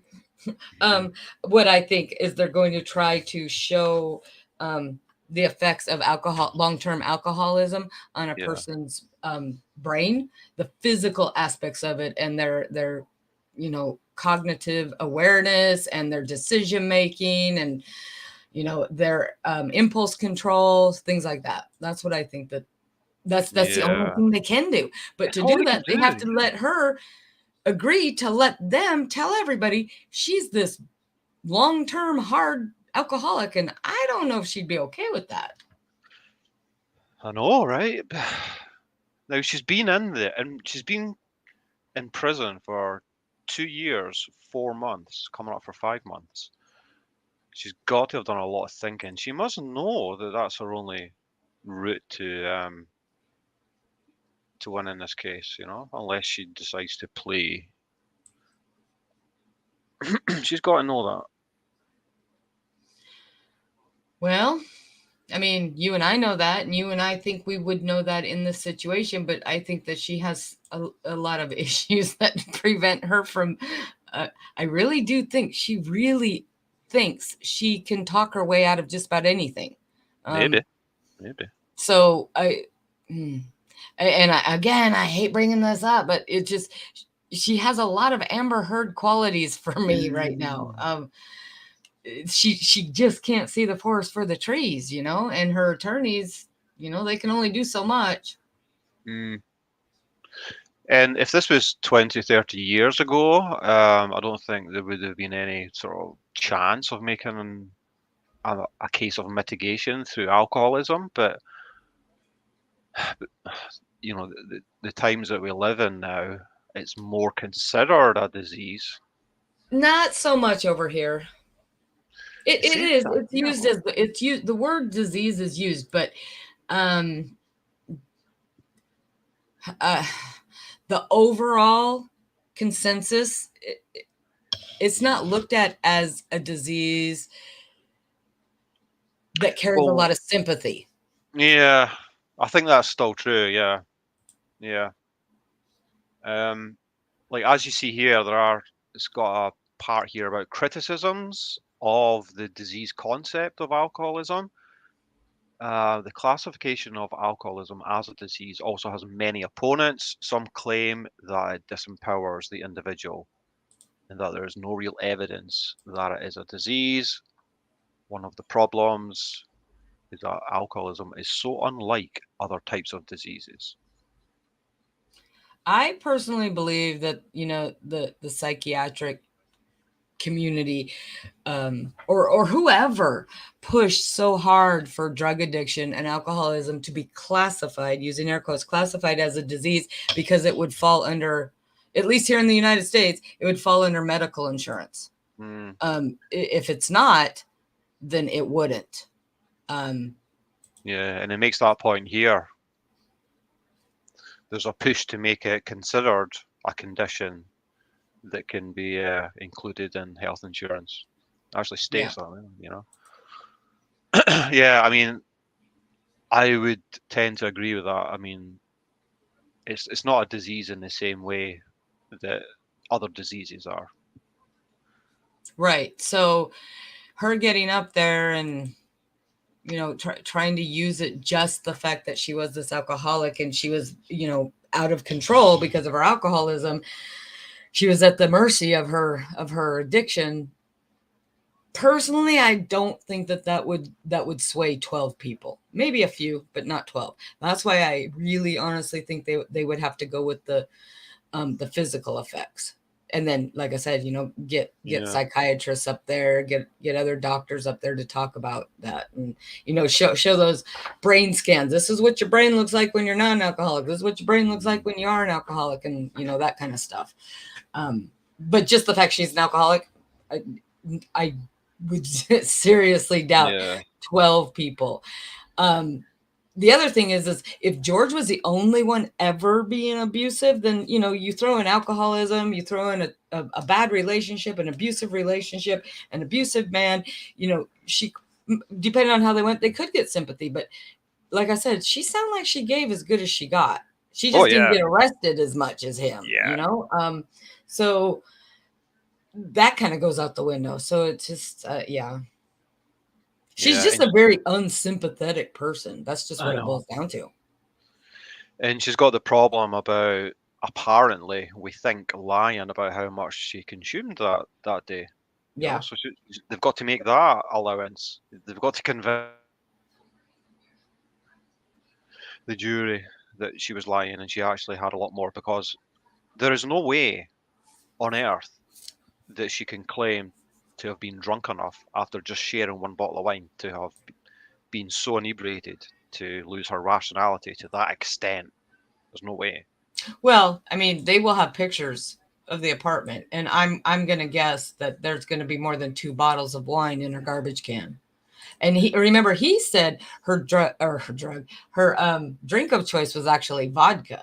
So she very well, maybe they only drank 1 bottle of wine, but, you know, drank half a liter of vodka throughout the night too.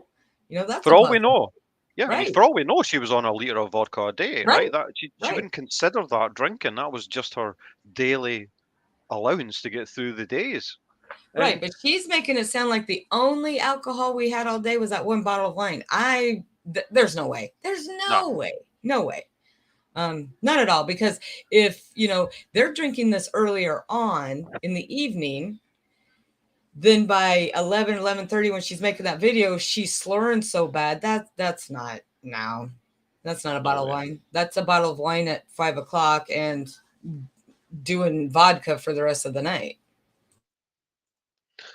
Melanie says, just by the letter, that'll be the letter that she wrote to the judge, you can tell she thinks it's obvious that she's innocent. Amber Heard knows that she's lying. This chick thinks it's how she says it is.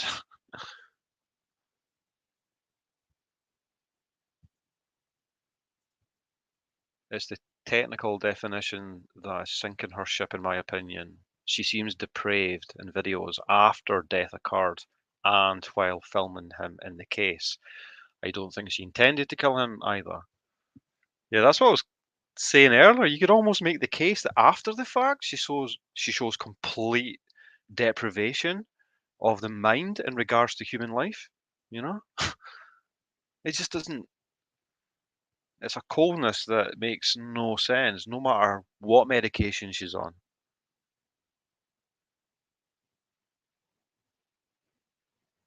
Well, you know, and that I was Googling that while we were watching that too, and I couldn't.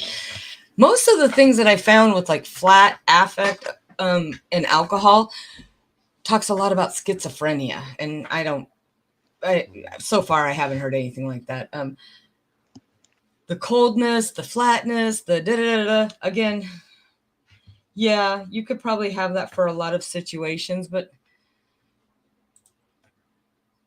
not your husband or your boyfriend being dead in a suitcase. You would expect something. And it did look like a couple times she did have a little bit of animation. But it went away. It went away just as quick as it showed up. It really didn't last more than a tiny bit. And it was, I don't know. Like I said, I would love to see like home videos of what was she like, you know, before that day, because we don't know. We have no I idea. know, just to have a baseline, right? Yeah. Yeah. Well, that's why I'm interested to see if this does go to trial, to see what she's like after all that time in prison. You know, because there's no way she'll have been able to continue her life, like, you know, how much she was consuming, I would imagine. That one video where she was in court, that was the arraignment, right? Yeah, I think that was quite quickly after the fact. Okay, well, yeah, arraignments, you know, I think those vary from state to state, but usually within 24 or 48 hours you have to be arraigned. So yeah, that's not that much time. Yeah. I would want to see something longer. Jackie says, remember her ex said she would call him to come get her because she was afraid of him, but he got tired of it because she would get back with him. Yeah. Yeah. But, you know, there's proof that she was abusive to him also. Yep. Yeah, it sounded like to me like she didn't cut the ties with the husband, and not because they have a son together, because she didn't cut the ties with the husband. Probably because he was probably one of the most stable people in her life. I mean, I doubt she had a whole lot of stable friends, because most people that are pretty stable can't tolerate people like that for too long. They're too erratic, you know? Yeah. Yeah, I think she wanted him to kind of be some sort of rock for her through her madness, but he just got tired of it. Yeah. Because as she said, she doesn't really have any family around. And I think you're right. I find it hard to imagine her having many stable friends that would stay around. I wonder if her Facebook page is still up. Oh, there's a lot of Sarah Boones. Yeah, there's a lot of Sarah Boones. Yeah, it doesn't seem there was any clothes downstairs waiting to go in the suitcase to be donated. I just get the feeling that it started upstairs. So again, even if we don't ever hear, we don't ever hear from the neighbors. If you believe it started upstairs, how do you think she got him downstairs? And why would she have taken him downstairs? Yeah, I strongly suspect she threw him down the stairs in a suitcase. So do you think that the reason he ended up downstairs was because she was just kicking him. She wanted to throw him down the stairs, but there wasn't an actual reason for going downstairs. She just wanted to toss him down the stairs. Yeah, I think she did it to hurt him, physically hurt him. I'm not 100% that occurred. Right. No, yeah, I know. Because I can't see any evidence for it other than the neighbor right now. But if there's a good case for that, then I would have no hesitation in second degree.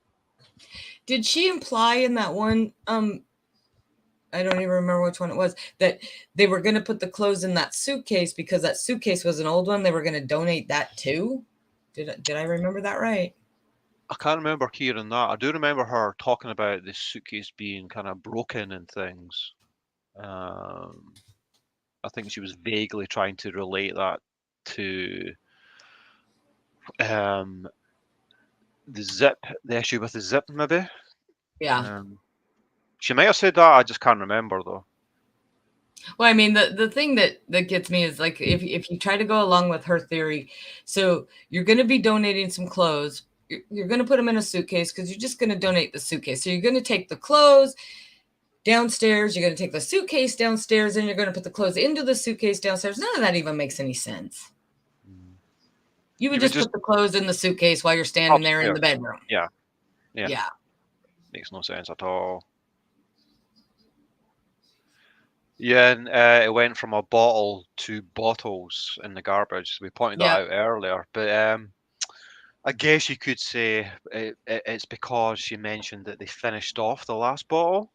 I remember her saying that, like there was half of a previous bottle left, so you could make the argument, well, yeah, she said bottles because there was two, but it just feels like there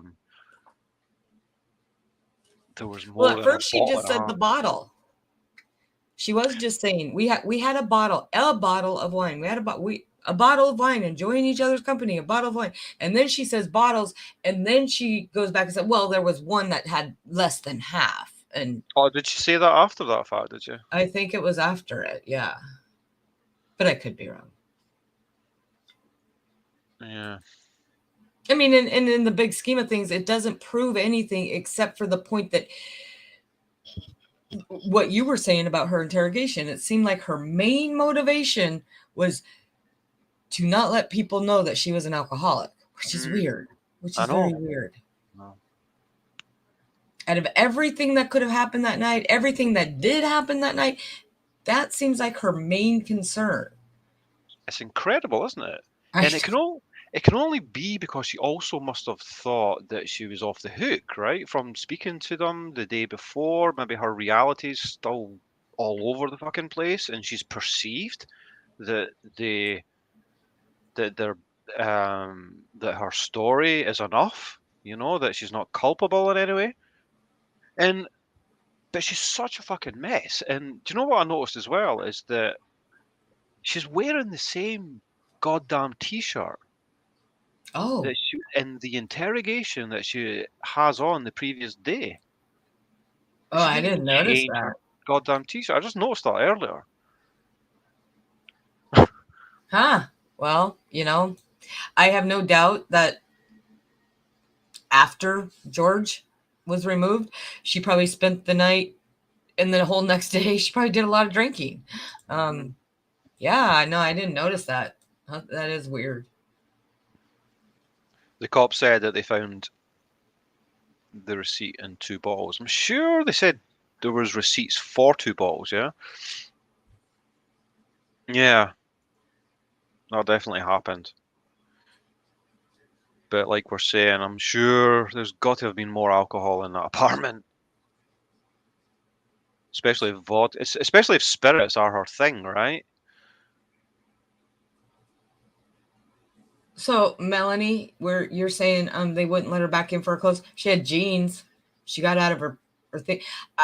Maybe if she couldn't get back into the apartment because they were still processing it as a crime scene, they would have at least probably let her, not her herself, but somebody else get, pants, shirt, underwear, socks, something like that. Because she had pants. She wasn't in those shorts. And you think wherever she was staying, she would have managed to get another t-shirt to put on. Well, yeah, I mean, I would think finding a t-shirt would be easier than finding a pair of jeans. But yeah, in those pink shorts. Well, And her chicken legs. Yeah, it doesn't seem like hygiene was, and for alcoholics or a lot of people with any kind of addiction, that's kind of a normal thing. But if she was, the alcoholic to where she's so bad that, basically debilitates her life, and that's exactly what it sounded like. Yeah, that's the other thing. She's saying sometimes, she can't take her son because she's got interviews and stuff, and then the husband's like, yeah, she hasn't worked for 2 years. Yeah. Oh, Yeah. wow. Yeah. Wow. She just sounds like she's had such a desperate existence, just constantly having to lie. And it's horrific, really. Yeah. Melanie's asking, are there pages that support her? I doubt it. Do you want me to bring up the letter from the judge? I can do that. Did we look at that before? We did, yeah. Do you not remember I read that out? Maybe I remember, maybe I don't. Oh, about her legal team or something. But yeah, I probably was working at the same time. I don't remember it specifically, so yeah. Let me just bring them up here.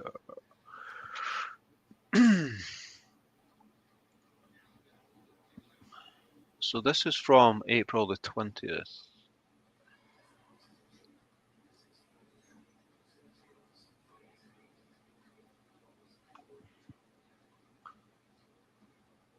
Okay.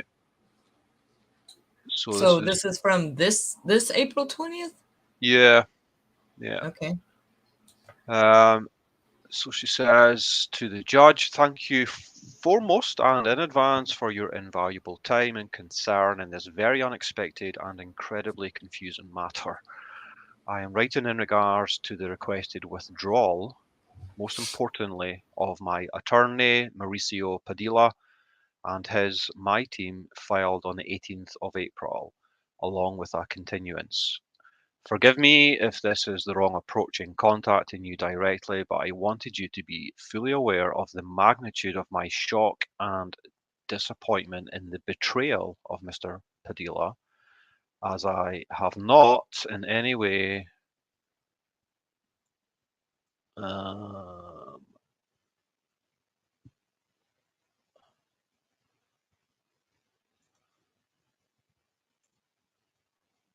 by anyone been provided any explanation for the aforementioned withdrawal, etc. I unfortunately had to learn of these documents by my former husband when calling to speak with my son. After making a commitment to me as my attorney over the past 2 years and 2 months ongoing to fully and sufficiently represent me, also being made to believe we were a team, I am completely blindsided nonetheless in how this was and is being handled by a professional. I do not understand. With that being said, Your Honour, I am graciously requesting to be included and present, please, at this hearing on Friday, so I am able to learn more and also explain the ongoing legitimate hindrances I have been facing, along with my inability to amply progress in the preparation for my upcoming trial and future. In my opinion, these concerns are what spurred these requests by my attorney in the first place. It is undoubtedly of the utmost importance to me to fight more for my truth, and in which I thought my attorney was also doing. Thank you beyond measure for your very much needed assistance and understanding. I am flying blind. I don't know the process, procedure, or protocol for any of this since I have never been in the current situation I am in. I am eager to meet with you to further explain any and all questions or concerns whomever may have.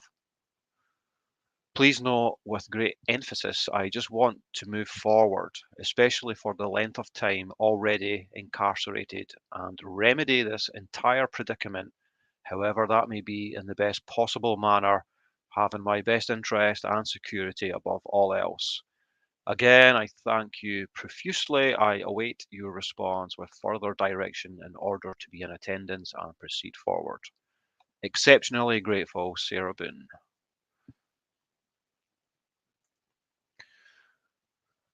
So she's basically saying that she thinks that her eagerness to prove her case is what led to her attorney deciding to discontinue. Who knows? You get the impression that she's quite difficult to work with, right? Yep. And reading between the lines, her eagerness to defend herself basically is going down the wrong road, and the lawyer's going, we can't do that. That's not true. Because legally a lawyer cannot present anything that they know to be not true. Or they're saying you'll never. And of course in her mind she's like, yes, they will, because I will convince them. And he just may have said, or she may have said, yeah, okay, I'm done, I'm out. But again, I'm trying to find out whether that was a private attorney or. I know, right? I get the impression that she wouldn't be able to get a private attorney. She may not, but so that was the other thing. She said that she found out about her attorney asking to be released from her case from her ex-husband. I don't know why her ex-husband would know it before she did, unless maybe he was paying for the attorney. Maybe he is, then. Yeah, good point. Because you'd imagine it'd be hard for a state attorney to decline a case, right? Surely they wouldn't be able to do that if it was a state attorney. No, they can. They can. If there's, they would just call it probably like a conflict of interest. I mean, it would have to go through their office, their boss going, hey, look, there's no way I can work with this woman. I just can't, blah, blah, blah, blah. And they would maybe, it doesn't happen very often, but, say, okay, go ahead and we'll assign Joe to it or something. But for some reason, I'm just not getting the impression that it was a public defender. I don't know why I'm getting that impression, but she probably has a public defender now, but I don't know. Maybe. I think Melanie might know. If you can say, Melanie, I'm sure that she was looking up who may be her current lawyer. Oh, surely, she says he volunteered for her case and then bailed. That's what Melanie said. So he so attorney stepped up and he was going to do it pro bono, right? Is that what you're saying? And then somewhere along the line, mentor lawyer said it was some private firm that volunteers for cases like that, I guess. Yeah, so like pro bono, because a lot of law firms, they have to have so many pro bono hours a year or something. But like I said, I mean, I think, especially with her saying, my eagerness to defend myself, I read that as I'm a pain in the ass and I wouldn't listen to my lawyer because I know better than everybody else. She'd be the one demanding to go on the stand, right? Yes. against she would. Against her defense team's wishes. Yes. And yes, Melanie, that's what I'm thinking. A lot of lawyers that do that kind of stuff, that's why. He wanted the press of the case. Yeah, good point. Everybody's looking for that Casey Anthony case, right? All the defense attorneys, because I'm not going to lie, I don't think anybody thought that she was ever going to be found not guilty, but somehow it happened. And then what's his face became, really famous. So I think, a lot of attorneys are looking for that really odd, weird one that they can get somebody off on. What you got, Melanie? Hi. Put us in the know. You guys are just saying it. That's basically it. I'm sorry I can't remember. It was such a while ago. It was when it was like right when we found out the case was going to get pushed back. You know, it wasn't even confirmed. They said the name of the guy, and he was like, you know, some hotshot dude. Probably thought he's going to like, I don't know if he, I don't know how he thought he was going to have any kind of chance. Maybe he thought he was going to get the press and be able to talk her into some kind of plea. And I believe by that letter that she was like, no, I'm going to talk my way out of this. You don't understand, you know, and there's like this disagreement. I'm Sarah Boone.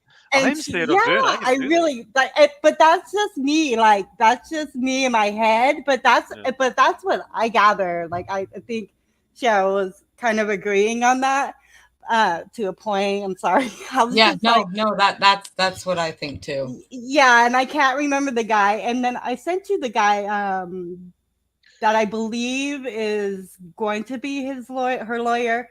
I've been so working hard. I'm sorry. I wish I could have looked it up. But I'm pretty sure I learned through, you know, Mentor's channel that that's going to be her lawyer. I don't know how good he is or nothing. I was going to look him up a little more, but I'm tired, you guys. Oh, yeah. But I just wanted to say hi. And that's like about it as far as that. She's such a pain in the ass. She thinks she's going to get... Yeah. We would already know by this point, right? If they were going to plea, and she's not, and there's no signs of that as far as everything. It's still going on. You know, there's no, and I don't know. She's such a stupid ass. She really thinks she's going to get away with it, and she's going to get second degree. And how many years is it? It's got to be for me 35, but what is it, like 25? 35. Get it. Like that, yeah. She's lucky because they're crazy in Florida too. Like they love that death penalty, so they're gonna be cool with it. They're gonna. I hope they see it like second degree because it's second degree, right, on film. I don't know. It's clearly second degree. She's crazy ass, but I'm so tired. Are you impressed? Are you impressed, though, Melanie, that I've lost my sympathy for her? Yeah, I knew you would at some point because Yeah. you seem like a smart guy. I think you were just. I think you were just very sympathetic for her, and I think you would have thought it was different if it was flipped with the sexist thing. True. But, Yeah. you know, I need to have a good hard look at myself, right? I don't know. No, because you know what? Maybe I don't know. Like, who knows?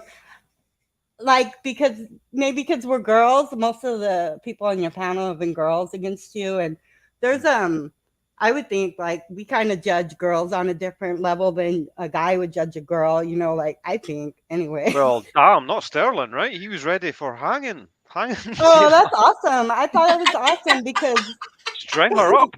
Because I always kind of felt that, like, you don't know. I don't think that she was out to kill him, but I do think I think she had that whole like, I'm gonna trick him into it. I imagine the only way that she can do it, I'm sorry, I probably said it already, is like, I'm going to trick him into like, hey, I'm going to give you a little crazy sex, you know, like, how else can you trick him in? But that's say I'm Sarah Boone and I'm crazy drunk. That's how I would think I'm going to trick my dude into it because that's the only way. Like, I'm going to do some wild thing, and that's how he gets in. But the whole time, I think she was going to beat his ass. Like, she knew as soon as she got him in that suitcase. So I can see how he's like, fuck that, it's first degree. But I don't think so. Unless you argue the kidnapping thing, then that would be wild. But they're not going to chance it. They're not going to chance it when it's so clearly second. They're just going to go for second. I'm not going to lie. I mean, if she had to go to jail for the rest of her life and then a couple extra life sentences on top of it, I wouldn't have a problem with that. Yeah, me neither. Sleep, right? No, because that's what she did. She did exactly with that, by that law. To me, she did exactly that. And I looked up like Arizona's law. She would definitely be going down. Oh my God, if she did that here where I am, it'd be crazy. Like, oh really? Yeah, like there's way more like ways to get second degree here. So right, you know, but Yeah, that's, she would definitely get second degree here, and even the first degree. And I haven't looked at our laws recently, but I know a few years ago, there was a case similar to something like this, where some people, it's a little bit different, but they broke into to rob this place. The owner was there, and they tied him up, and somehow in the process of this, he ended up getting shot. Now they didn't plan to do that.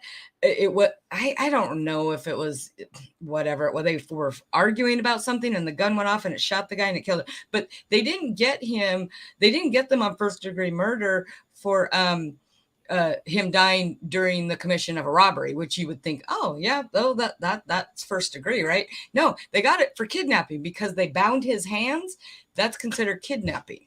Right. So, and that's why I was agreeing with you with the suitcase too. I was like, well, it's absolutely, you can argue that. I don't think they're going to risk it. You know what I mean? no, they won't. But in my state, really they probably, they probably would. I think they would, because it's almost more clear cut first degree. It surpasses second degree. Just the fact that she had him in the suitcase and he was pleading with her to let him out. Right. And she didn't. That right there, because the other thing about Alaska law, the intent, a lot of people think you have to sit there and plan something. Intent can be within a second. If at that second that it's possible they're going to die, then in Alaska statute, that's considered intent. So and I think there's more and more states going that way. I don't know about me. I'm not, but that's crazy. Yeah, she would totally, because she even admits in there, at least she admits in the interview for a split second, that she was like, yeah, you know what? He could sit in there for 5 minutes. You know what I mean? So she knew she was being hurtful, and she just didn't give a, she didn't care at all. Right. But it's so interesting. That's how we know she has complete memory of the actual event, even if she forgot about capturing the video. She definitely remembered torturing him in there. Well, that's why I think Sterling was like right on, though. I mean, like, you could really, really argue that and be like, hey, that would be wild if, like, what if all the jury was like, nah, hell, she planned that. It's first degree. They got to be crazy. It's Florida. Like, it's Florida. Like, here in Arizona, they love that, like, electric chair and stuff, or whatever it is here. It's gas, I think. But they don't really go for it anymore. And even if they did, it would take like 25 years before anything happened. It's ridiculous. So whatever. If you want a criminal, you want to watch a criminal die within your lifetime, Texas, they waste no friggin' time in Texas. Right? Yeah. We ain't got time to keep you in jail for 20 years. Let's get this going. Let's get to it. Right. Yeah, there was a time where it was like, it felt like every 2 weeks they were announcing someone else. And I don't know, part of me is like, right on, because what the hell? Like, you hear about these people basically dying. And I knew one of my guys in my unit was a guy who worked on death row. And so he would tell me all these guys like that, famous guys in Arizona that he would like have to deal with and all this crazy stuff. And I don't know, man. It's aggravating knowing that who these people are and they're still there. You know what I mean? And it's like, I remember I was a kid when that happened, so whatever. Anyway, I'll just be listening, you guys. I'm going to put it on mute. How many, roughly speaking, how many states still have the death penalty? Do you know? I have no idea. No idea. Google it really quick. I have no idea. I know my state doesn't, which is so weird because we are such a Republican state. I am not Republican, and I am in the tiniest minority of my whole entire state. So I always thought it was really weird we didn't have the death penalty here, but we don't. Okay, so 27 states still have capital punishment. Really? Yeah. Wow. Yeah, I know we do in Arizona, but it takes forever. Don't you guys? Oh no, that's Colorado. I was gonna say, don't you guys have the Supermax? But that's Colorado. But see, I thought Colorado did too, and they were kind of giving crap to like Chris Watts, saying he was stupid, like he might as well have gone for a murder, and he probably wouldn't even gotten it. You know what I mean? Or like whatever stupid thing it is. Like they even said the way he like handled his whole like plea was like stupid. You know what I mean? But he's an idiot. That's like a whole different. Sure is. You know what I mean? So Oh, I you're guess talking about him taking the plea because they threatened to give him the death penalty, but then Colorado was going to turn. Yeah, like they weren't gonna have the death penalty anyway. So Right. like he should have, and then there would have been a chance for him to eventually get out or Well, something. but you I'm know, probably wrong. I'm probably I wrong. I think people that are saying that are just like Chris Watts fans because his attorneys wouldn't have had. They would have known that. They would have known Right? that And that's why, yeah. And yeah. that's why they So just got rid, like they got done with it like right away. Why go to trial? It would have been so embarrassing. Everybody would have known. He went to try. He pled so quickly just to spare himself. yes, Like yes, everything that was gonna be shown that he did. Yeah. And he made Agreed. it like I'm doing this for my family, so to Yeah, spare. totally. Like that's bullshit. That's bullshit. If his family was dead, like like they just died of old age before that, he fucking probably would have fought it. But I don't even think so anyway, because it would have been embarrassing, and the whole world was on that by that point. But I don't think he expected them to release so much of the discovery. I think he was going to take a lot of his. He didn't want a lot of those secrets out. Yeah. Anyways, he's a coward. It is what it is. Sorry, I didn't mean to bring him up. Are you guys familiar with the Letitia Snow Yes. case? Yeah. Yes. That's No. a crazy one, isn't it? I Yeah, think she was wanting to defend herself at one point. She's the one that killed her stepson and then took him to Yeah. Florida. So it didn't happen in Florida. I think it was Florida. Didn't happen in Florida, but she took him to Florida, and disposed of his body in a suitcase.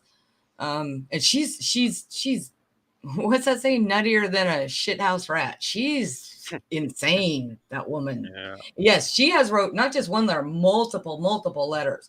In fact, she's been evaluated to see if she's even able to stand trial. See the interview that she did? There was one in particular when she had her back to the camera, obviously, and her daughter was there next to her. And the way she was controlling her daughter and kind of it looked like she had coached her daughter. It was so obvious at that point, right, that she had done something to that kid. I don't know anything. Is this like recent? It was like a year and a half ago, and it was out of Colorado. It's like Florida and Colorado and Ohio. Those are the three states that the majority of things happen to. It was out of Colorado. Her husband was in the reserves, and he was like in, I don't know, Arkansas or Tennessee, and she was home with him and her daughter, and he came up missing. And so they were doing this whole search for him for a few days till I think they probably figured out pretty early on, but they went along with he's missing thing till they arrested her. That's crazy. I didn't hear anything. I'm being asked to read out the crazy letter that Letitia wrote to the judge, which I will do if I can find it. Yeah, I'll have to check into that. It happened in 2020. Yeah. So it was a couple years ago. Oh, it must have been on who knows? Like it's crazy how we find like these things. If it wasn't for these channels, like now I'm gonna have to go and look on this and catch up. You know what I mean? And that's great. Like even how. But so weird. It's nice to talk to people who are in the same thing, because for a long time I would listen to all these crazy stuff, and maybe my one friend kind of understands, but I'm not going to tell her all the crazy ones. Like, oh, this guy wiped out his whole family, or my husband will like walk in and I'm listening to like some crazy thing, and like some of the channels have really dramatic music, like dun, dun, and then he's like, what is this, like a real thing? Like, yeah. And so it's nice to even like in the comments to see like, oh, I'm not alone, like I'm not all crazy, but it's horrible. But it's more fascinating the murders, because you want to understand, like, that's crazy, like that you would even be okay to do that, or what drives them to do that, and how they try to get away with it, like if they're like her, or if they're real like slimy, gonna deny it to the end, or crack like Russell Williams, Oh yeah, famous. That's one of the most famous interrogations, and I think it's I think it's good as well to look at these people and accept that they're human beings, right? That they're not some other species, like just separate monsters, right? I think a lot of people would shy from doing that, but I think it's more interesting to just accept that these people are human beings and look more into what it was that made these people go so wrong, right? It's like a malfunction of the mind, essentially, and there's always a root problem or a root cause to it somewhere in the past, somewhere in their history. I feel that way sometimes. Some of them, I don't care that much about what caused them to be like that. And I'll be honest. I mean, like this woman, you know, Sarah Boone. I don't care about her past. I don't care what traumas she's been through. You know, Chris Watts, don't care what he's been through. Don't. I have no desire to learn the psychology of certain criminals. But again, overall, I would say yes. Yeah, but you can still have an interest in figuring out possibly what happened to these people without having necessarily sympathy, right?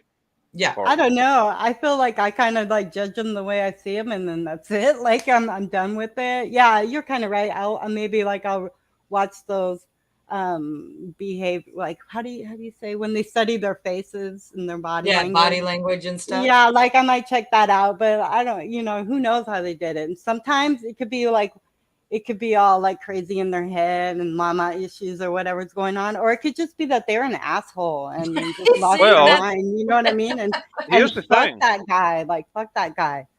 Here's the thing, though. Here's the thing, though, right? It kind of this gets into the whole nature or nurture argument, right? And the concept of Pablo Rosa, whether we are born as a blank canvas, or if there's the equivalent of an evil gene, right? If there's something embedded within certain human beings, prenatal, really, at conception, that is responsible later in life for their evil deeds, right? And they are literally just born with it. Or if it's all down to their upbringing and their environment and their social upbringing and their family. Who knows, right? That's one of the kind of ultimate arguments in philosophy. No, and I think there are some cases where it is like issues that happen when they're kids that eventually lead up to the person that they are. But I think there's a lot of people like Sarah Boone who just did it like it because they're a jerk. Yeah. And I don't know, like which one's worse, really, like, but the other one is more scarier. And like I even would say I would have more sympathy for someone who really, really had like Norman Bates issues, you know what I mean, like that, than Sarah Boone. Like fuck Sarah Boone. You think that second degree. Yeah. You think she Sorry, doesn't I'm have sorry, any cousin. that there's nothing really that she can hang her behavior on way in her past, right? That's just her making those choices because she's not a good person, right? No, if I was on her jury, I would be like, give her the max, whatever it is. Like she gets the max. And I would be talking everybody into it the way I am here.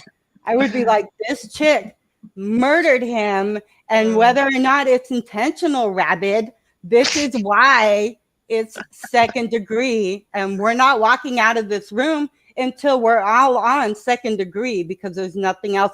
And we're in Florida, yo. We got to represent.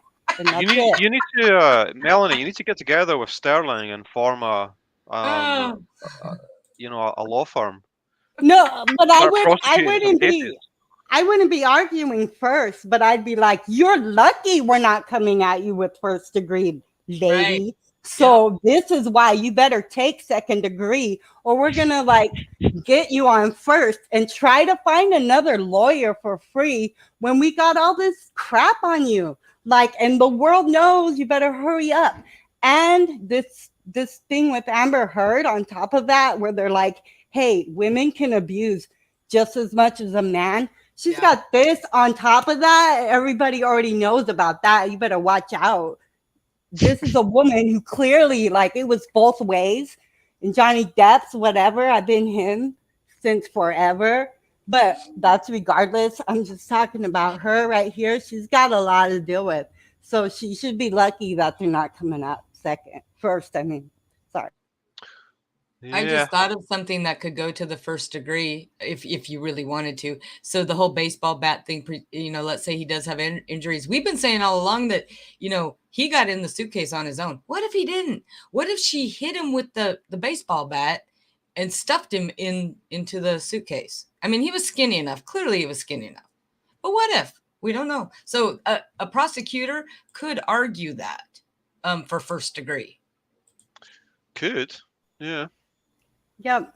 And I think they should threaten that just so like, hey, you better play the second. Yeah. What is it? I know we looked it up, like how many years it is for second. It's 15, right? If they do manslaughter or third. 15 for manslaughter, yeah.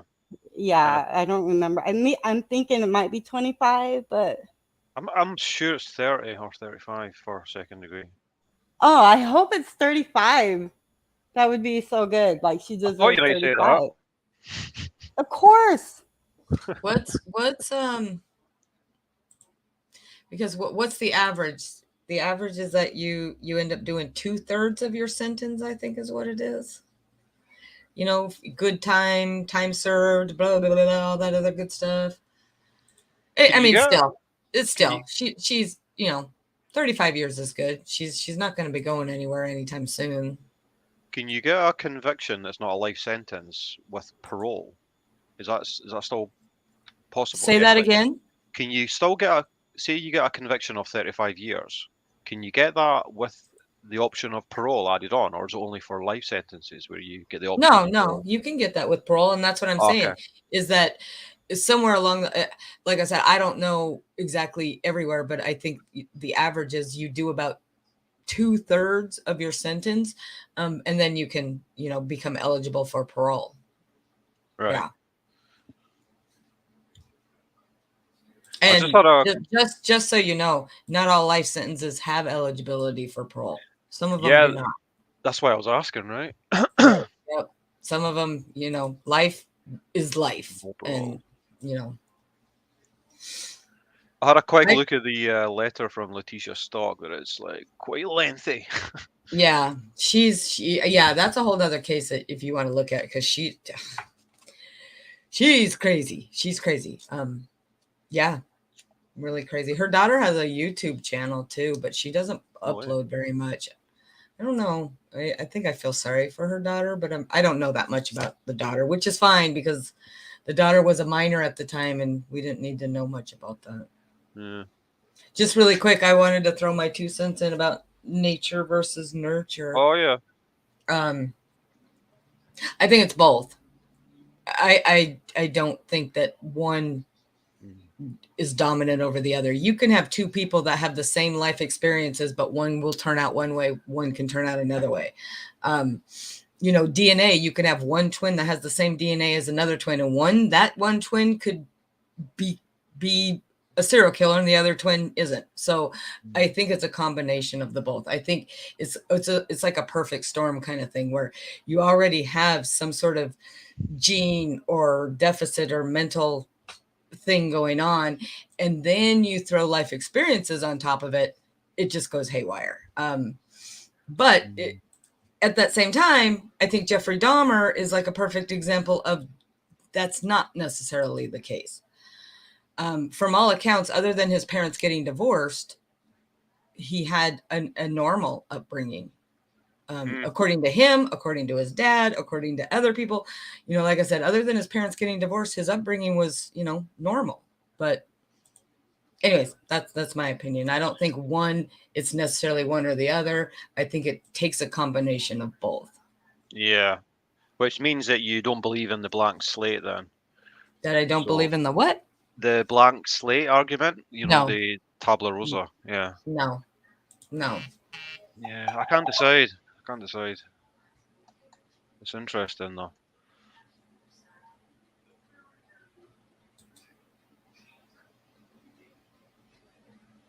It's going to be crazy covering this case if it does go to trial. I can't wait. It better not be pushed. I'm gonna be super bummed out that if they plead, like, to be honest. All right. It's gonna be like, ah, it sucks, but whatever. I'm I really don't hoping know. it doesn't get pushed off. I don't know how everybody else feels, but I saw on one channel last night, they're like, so is the Brad Pitt and Angelina Jolie case going to be the next Depp and Amber Heard? And I'm thinking, does anybody really even care about those two anymore? I don't care about What's those. happened with care. them? No. Have they something happened between them now? I don't know. They're fighting over a house or a kid or something. I don't know. Oh, I don't know. I I know. don't care. I know every now and then you hear like something crazy happen on a jet or whatever, you know what I mean? That was a long time ago, and I don't know. I haven't heard anything recent. I don't think I would care. But I said that wouldn't. about I said that about Johnny Depp, but You know what? It's funny because I didn't actually even get into the Johnny Depp trial till after he had already testified. Because I was just, it was enough for me to just watch some videos at the end of the night. But then once I really started watching videos and commentaries on it, I started, they were talking an awful lot about her. And I mean, I like Johnny Depp, don't get me wrong, but she fascinated me because she's evil. And so then I started paying attention. Then I had to go back and watch all his testimony. I mean, I didn't watch any of it at the time. Because I was kind of like, these stars, they sue each other, they go back and forth. Da, da, da, da. I didn't realize she was so batshit crazy. I didn't. I just thought, okay, she said some shit, he said some shit, whatever. But anyway, so yeah. I'm sorry. I got into it. I was like, I'm not gonna get into it. I'm too good. Poor Johnny. You know what I mean? And then her lawyer objected to himself, and it was over for me. Like from that moment on, I was like, oh my God, I'm gonna watch this whole thing. It's a mess. It was so fun. I'm kind of bummed out.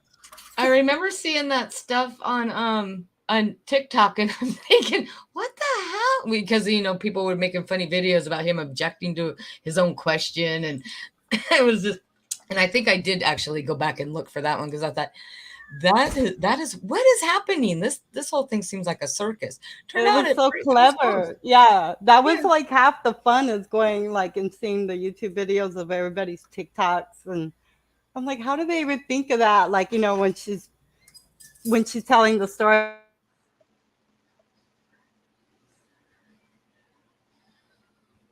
Is Melanie? It me or did we lose her?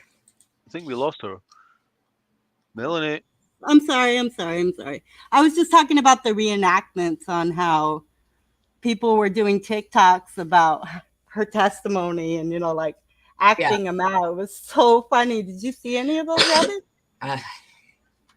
Did I? Yeah, I seen them. Oh, they were great, right? I don't know. That was like half the fun. And then just seeing what a disaster and a horrible person that she was. It was just awesome. It was unbelievable to see her on the stand. It was so cringy that she was incapable of realizing how fake she was coming across.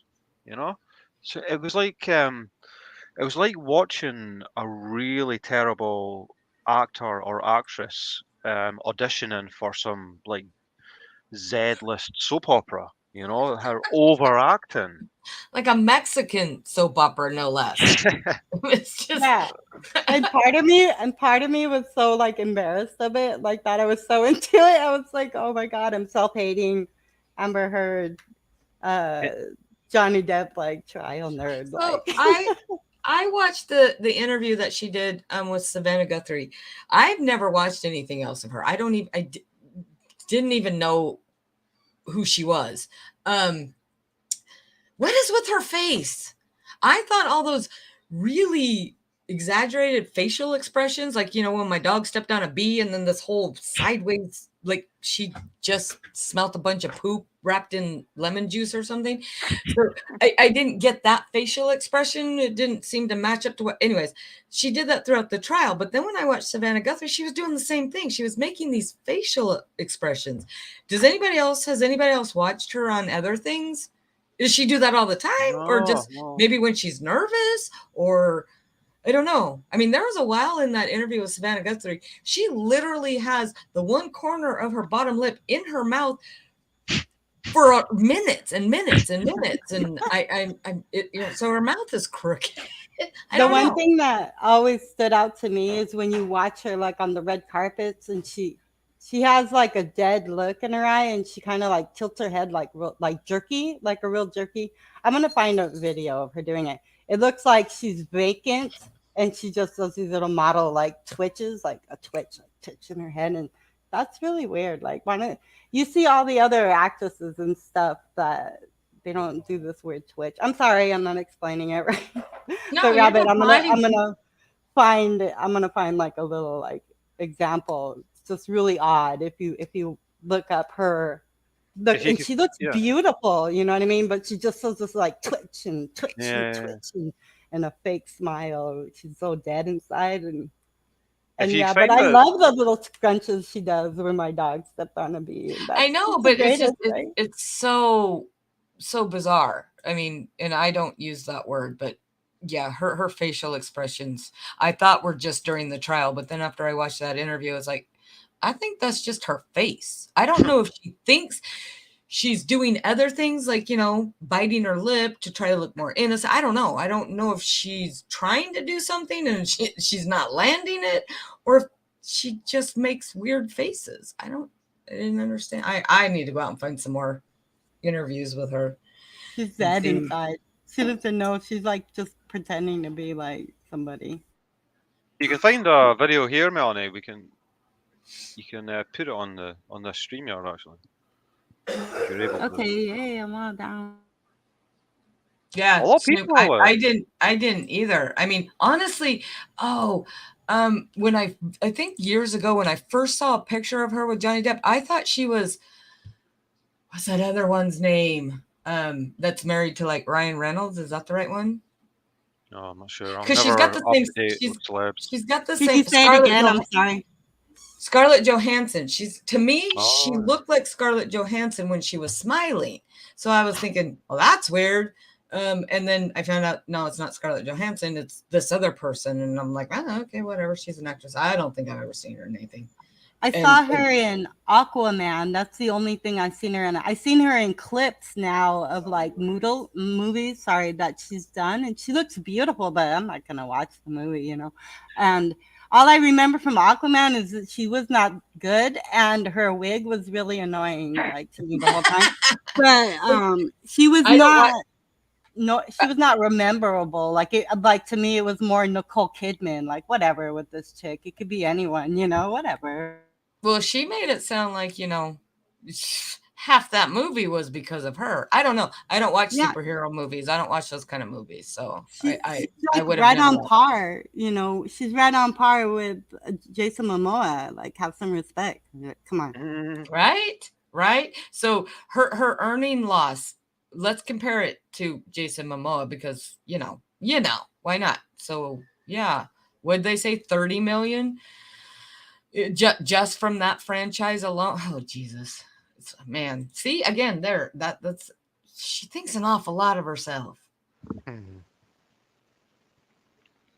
She looked a lot better before she got that work done to her face, though. With her cheekbones and things.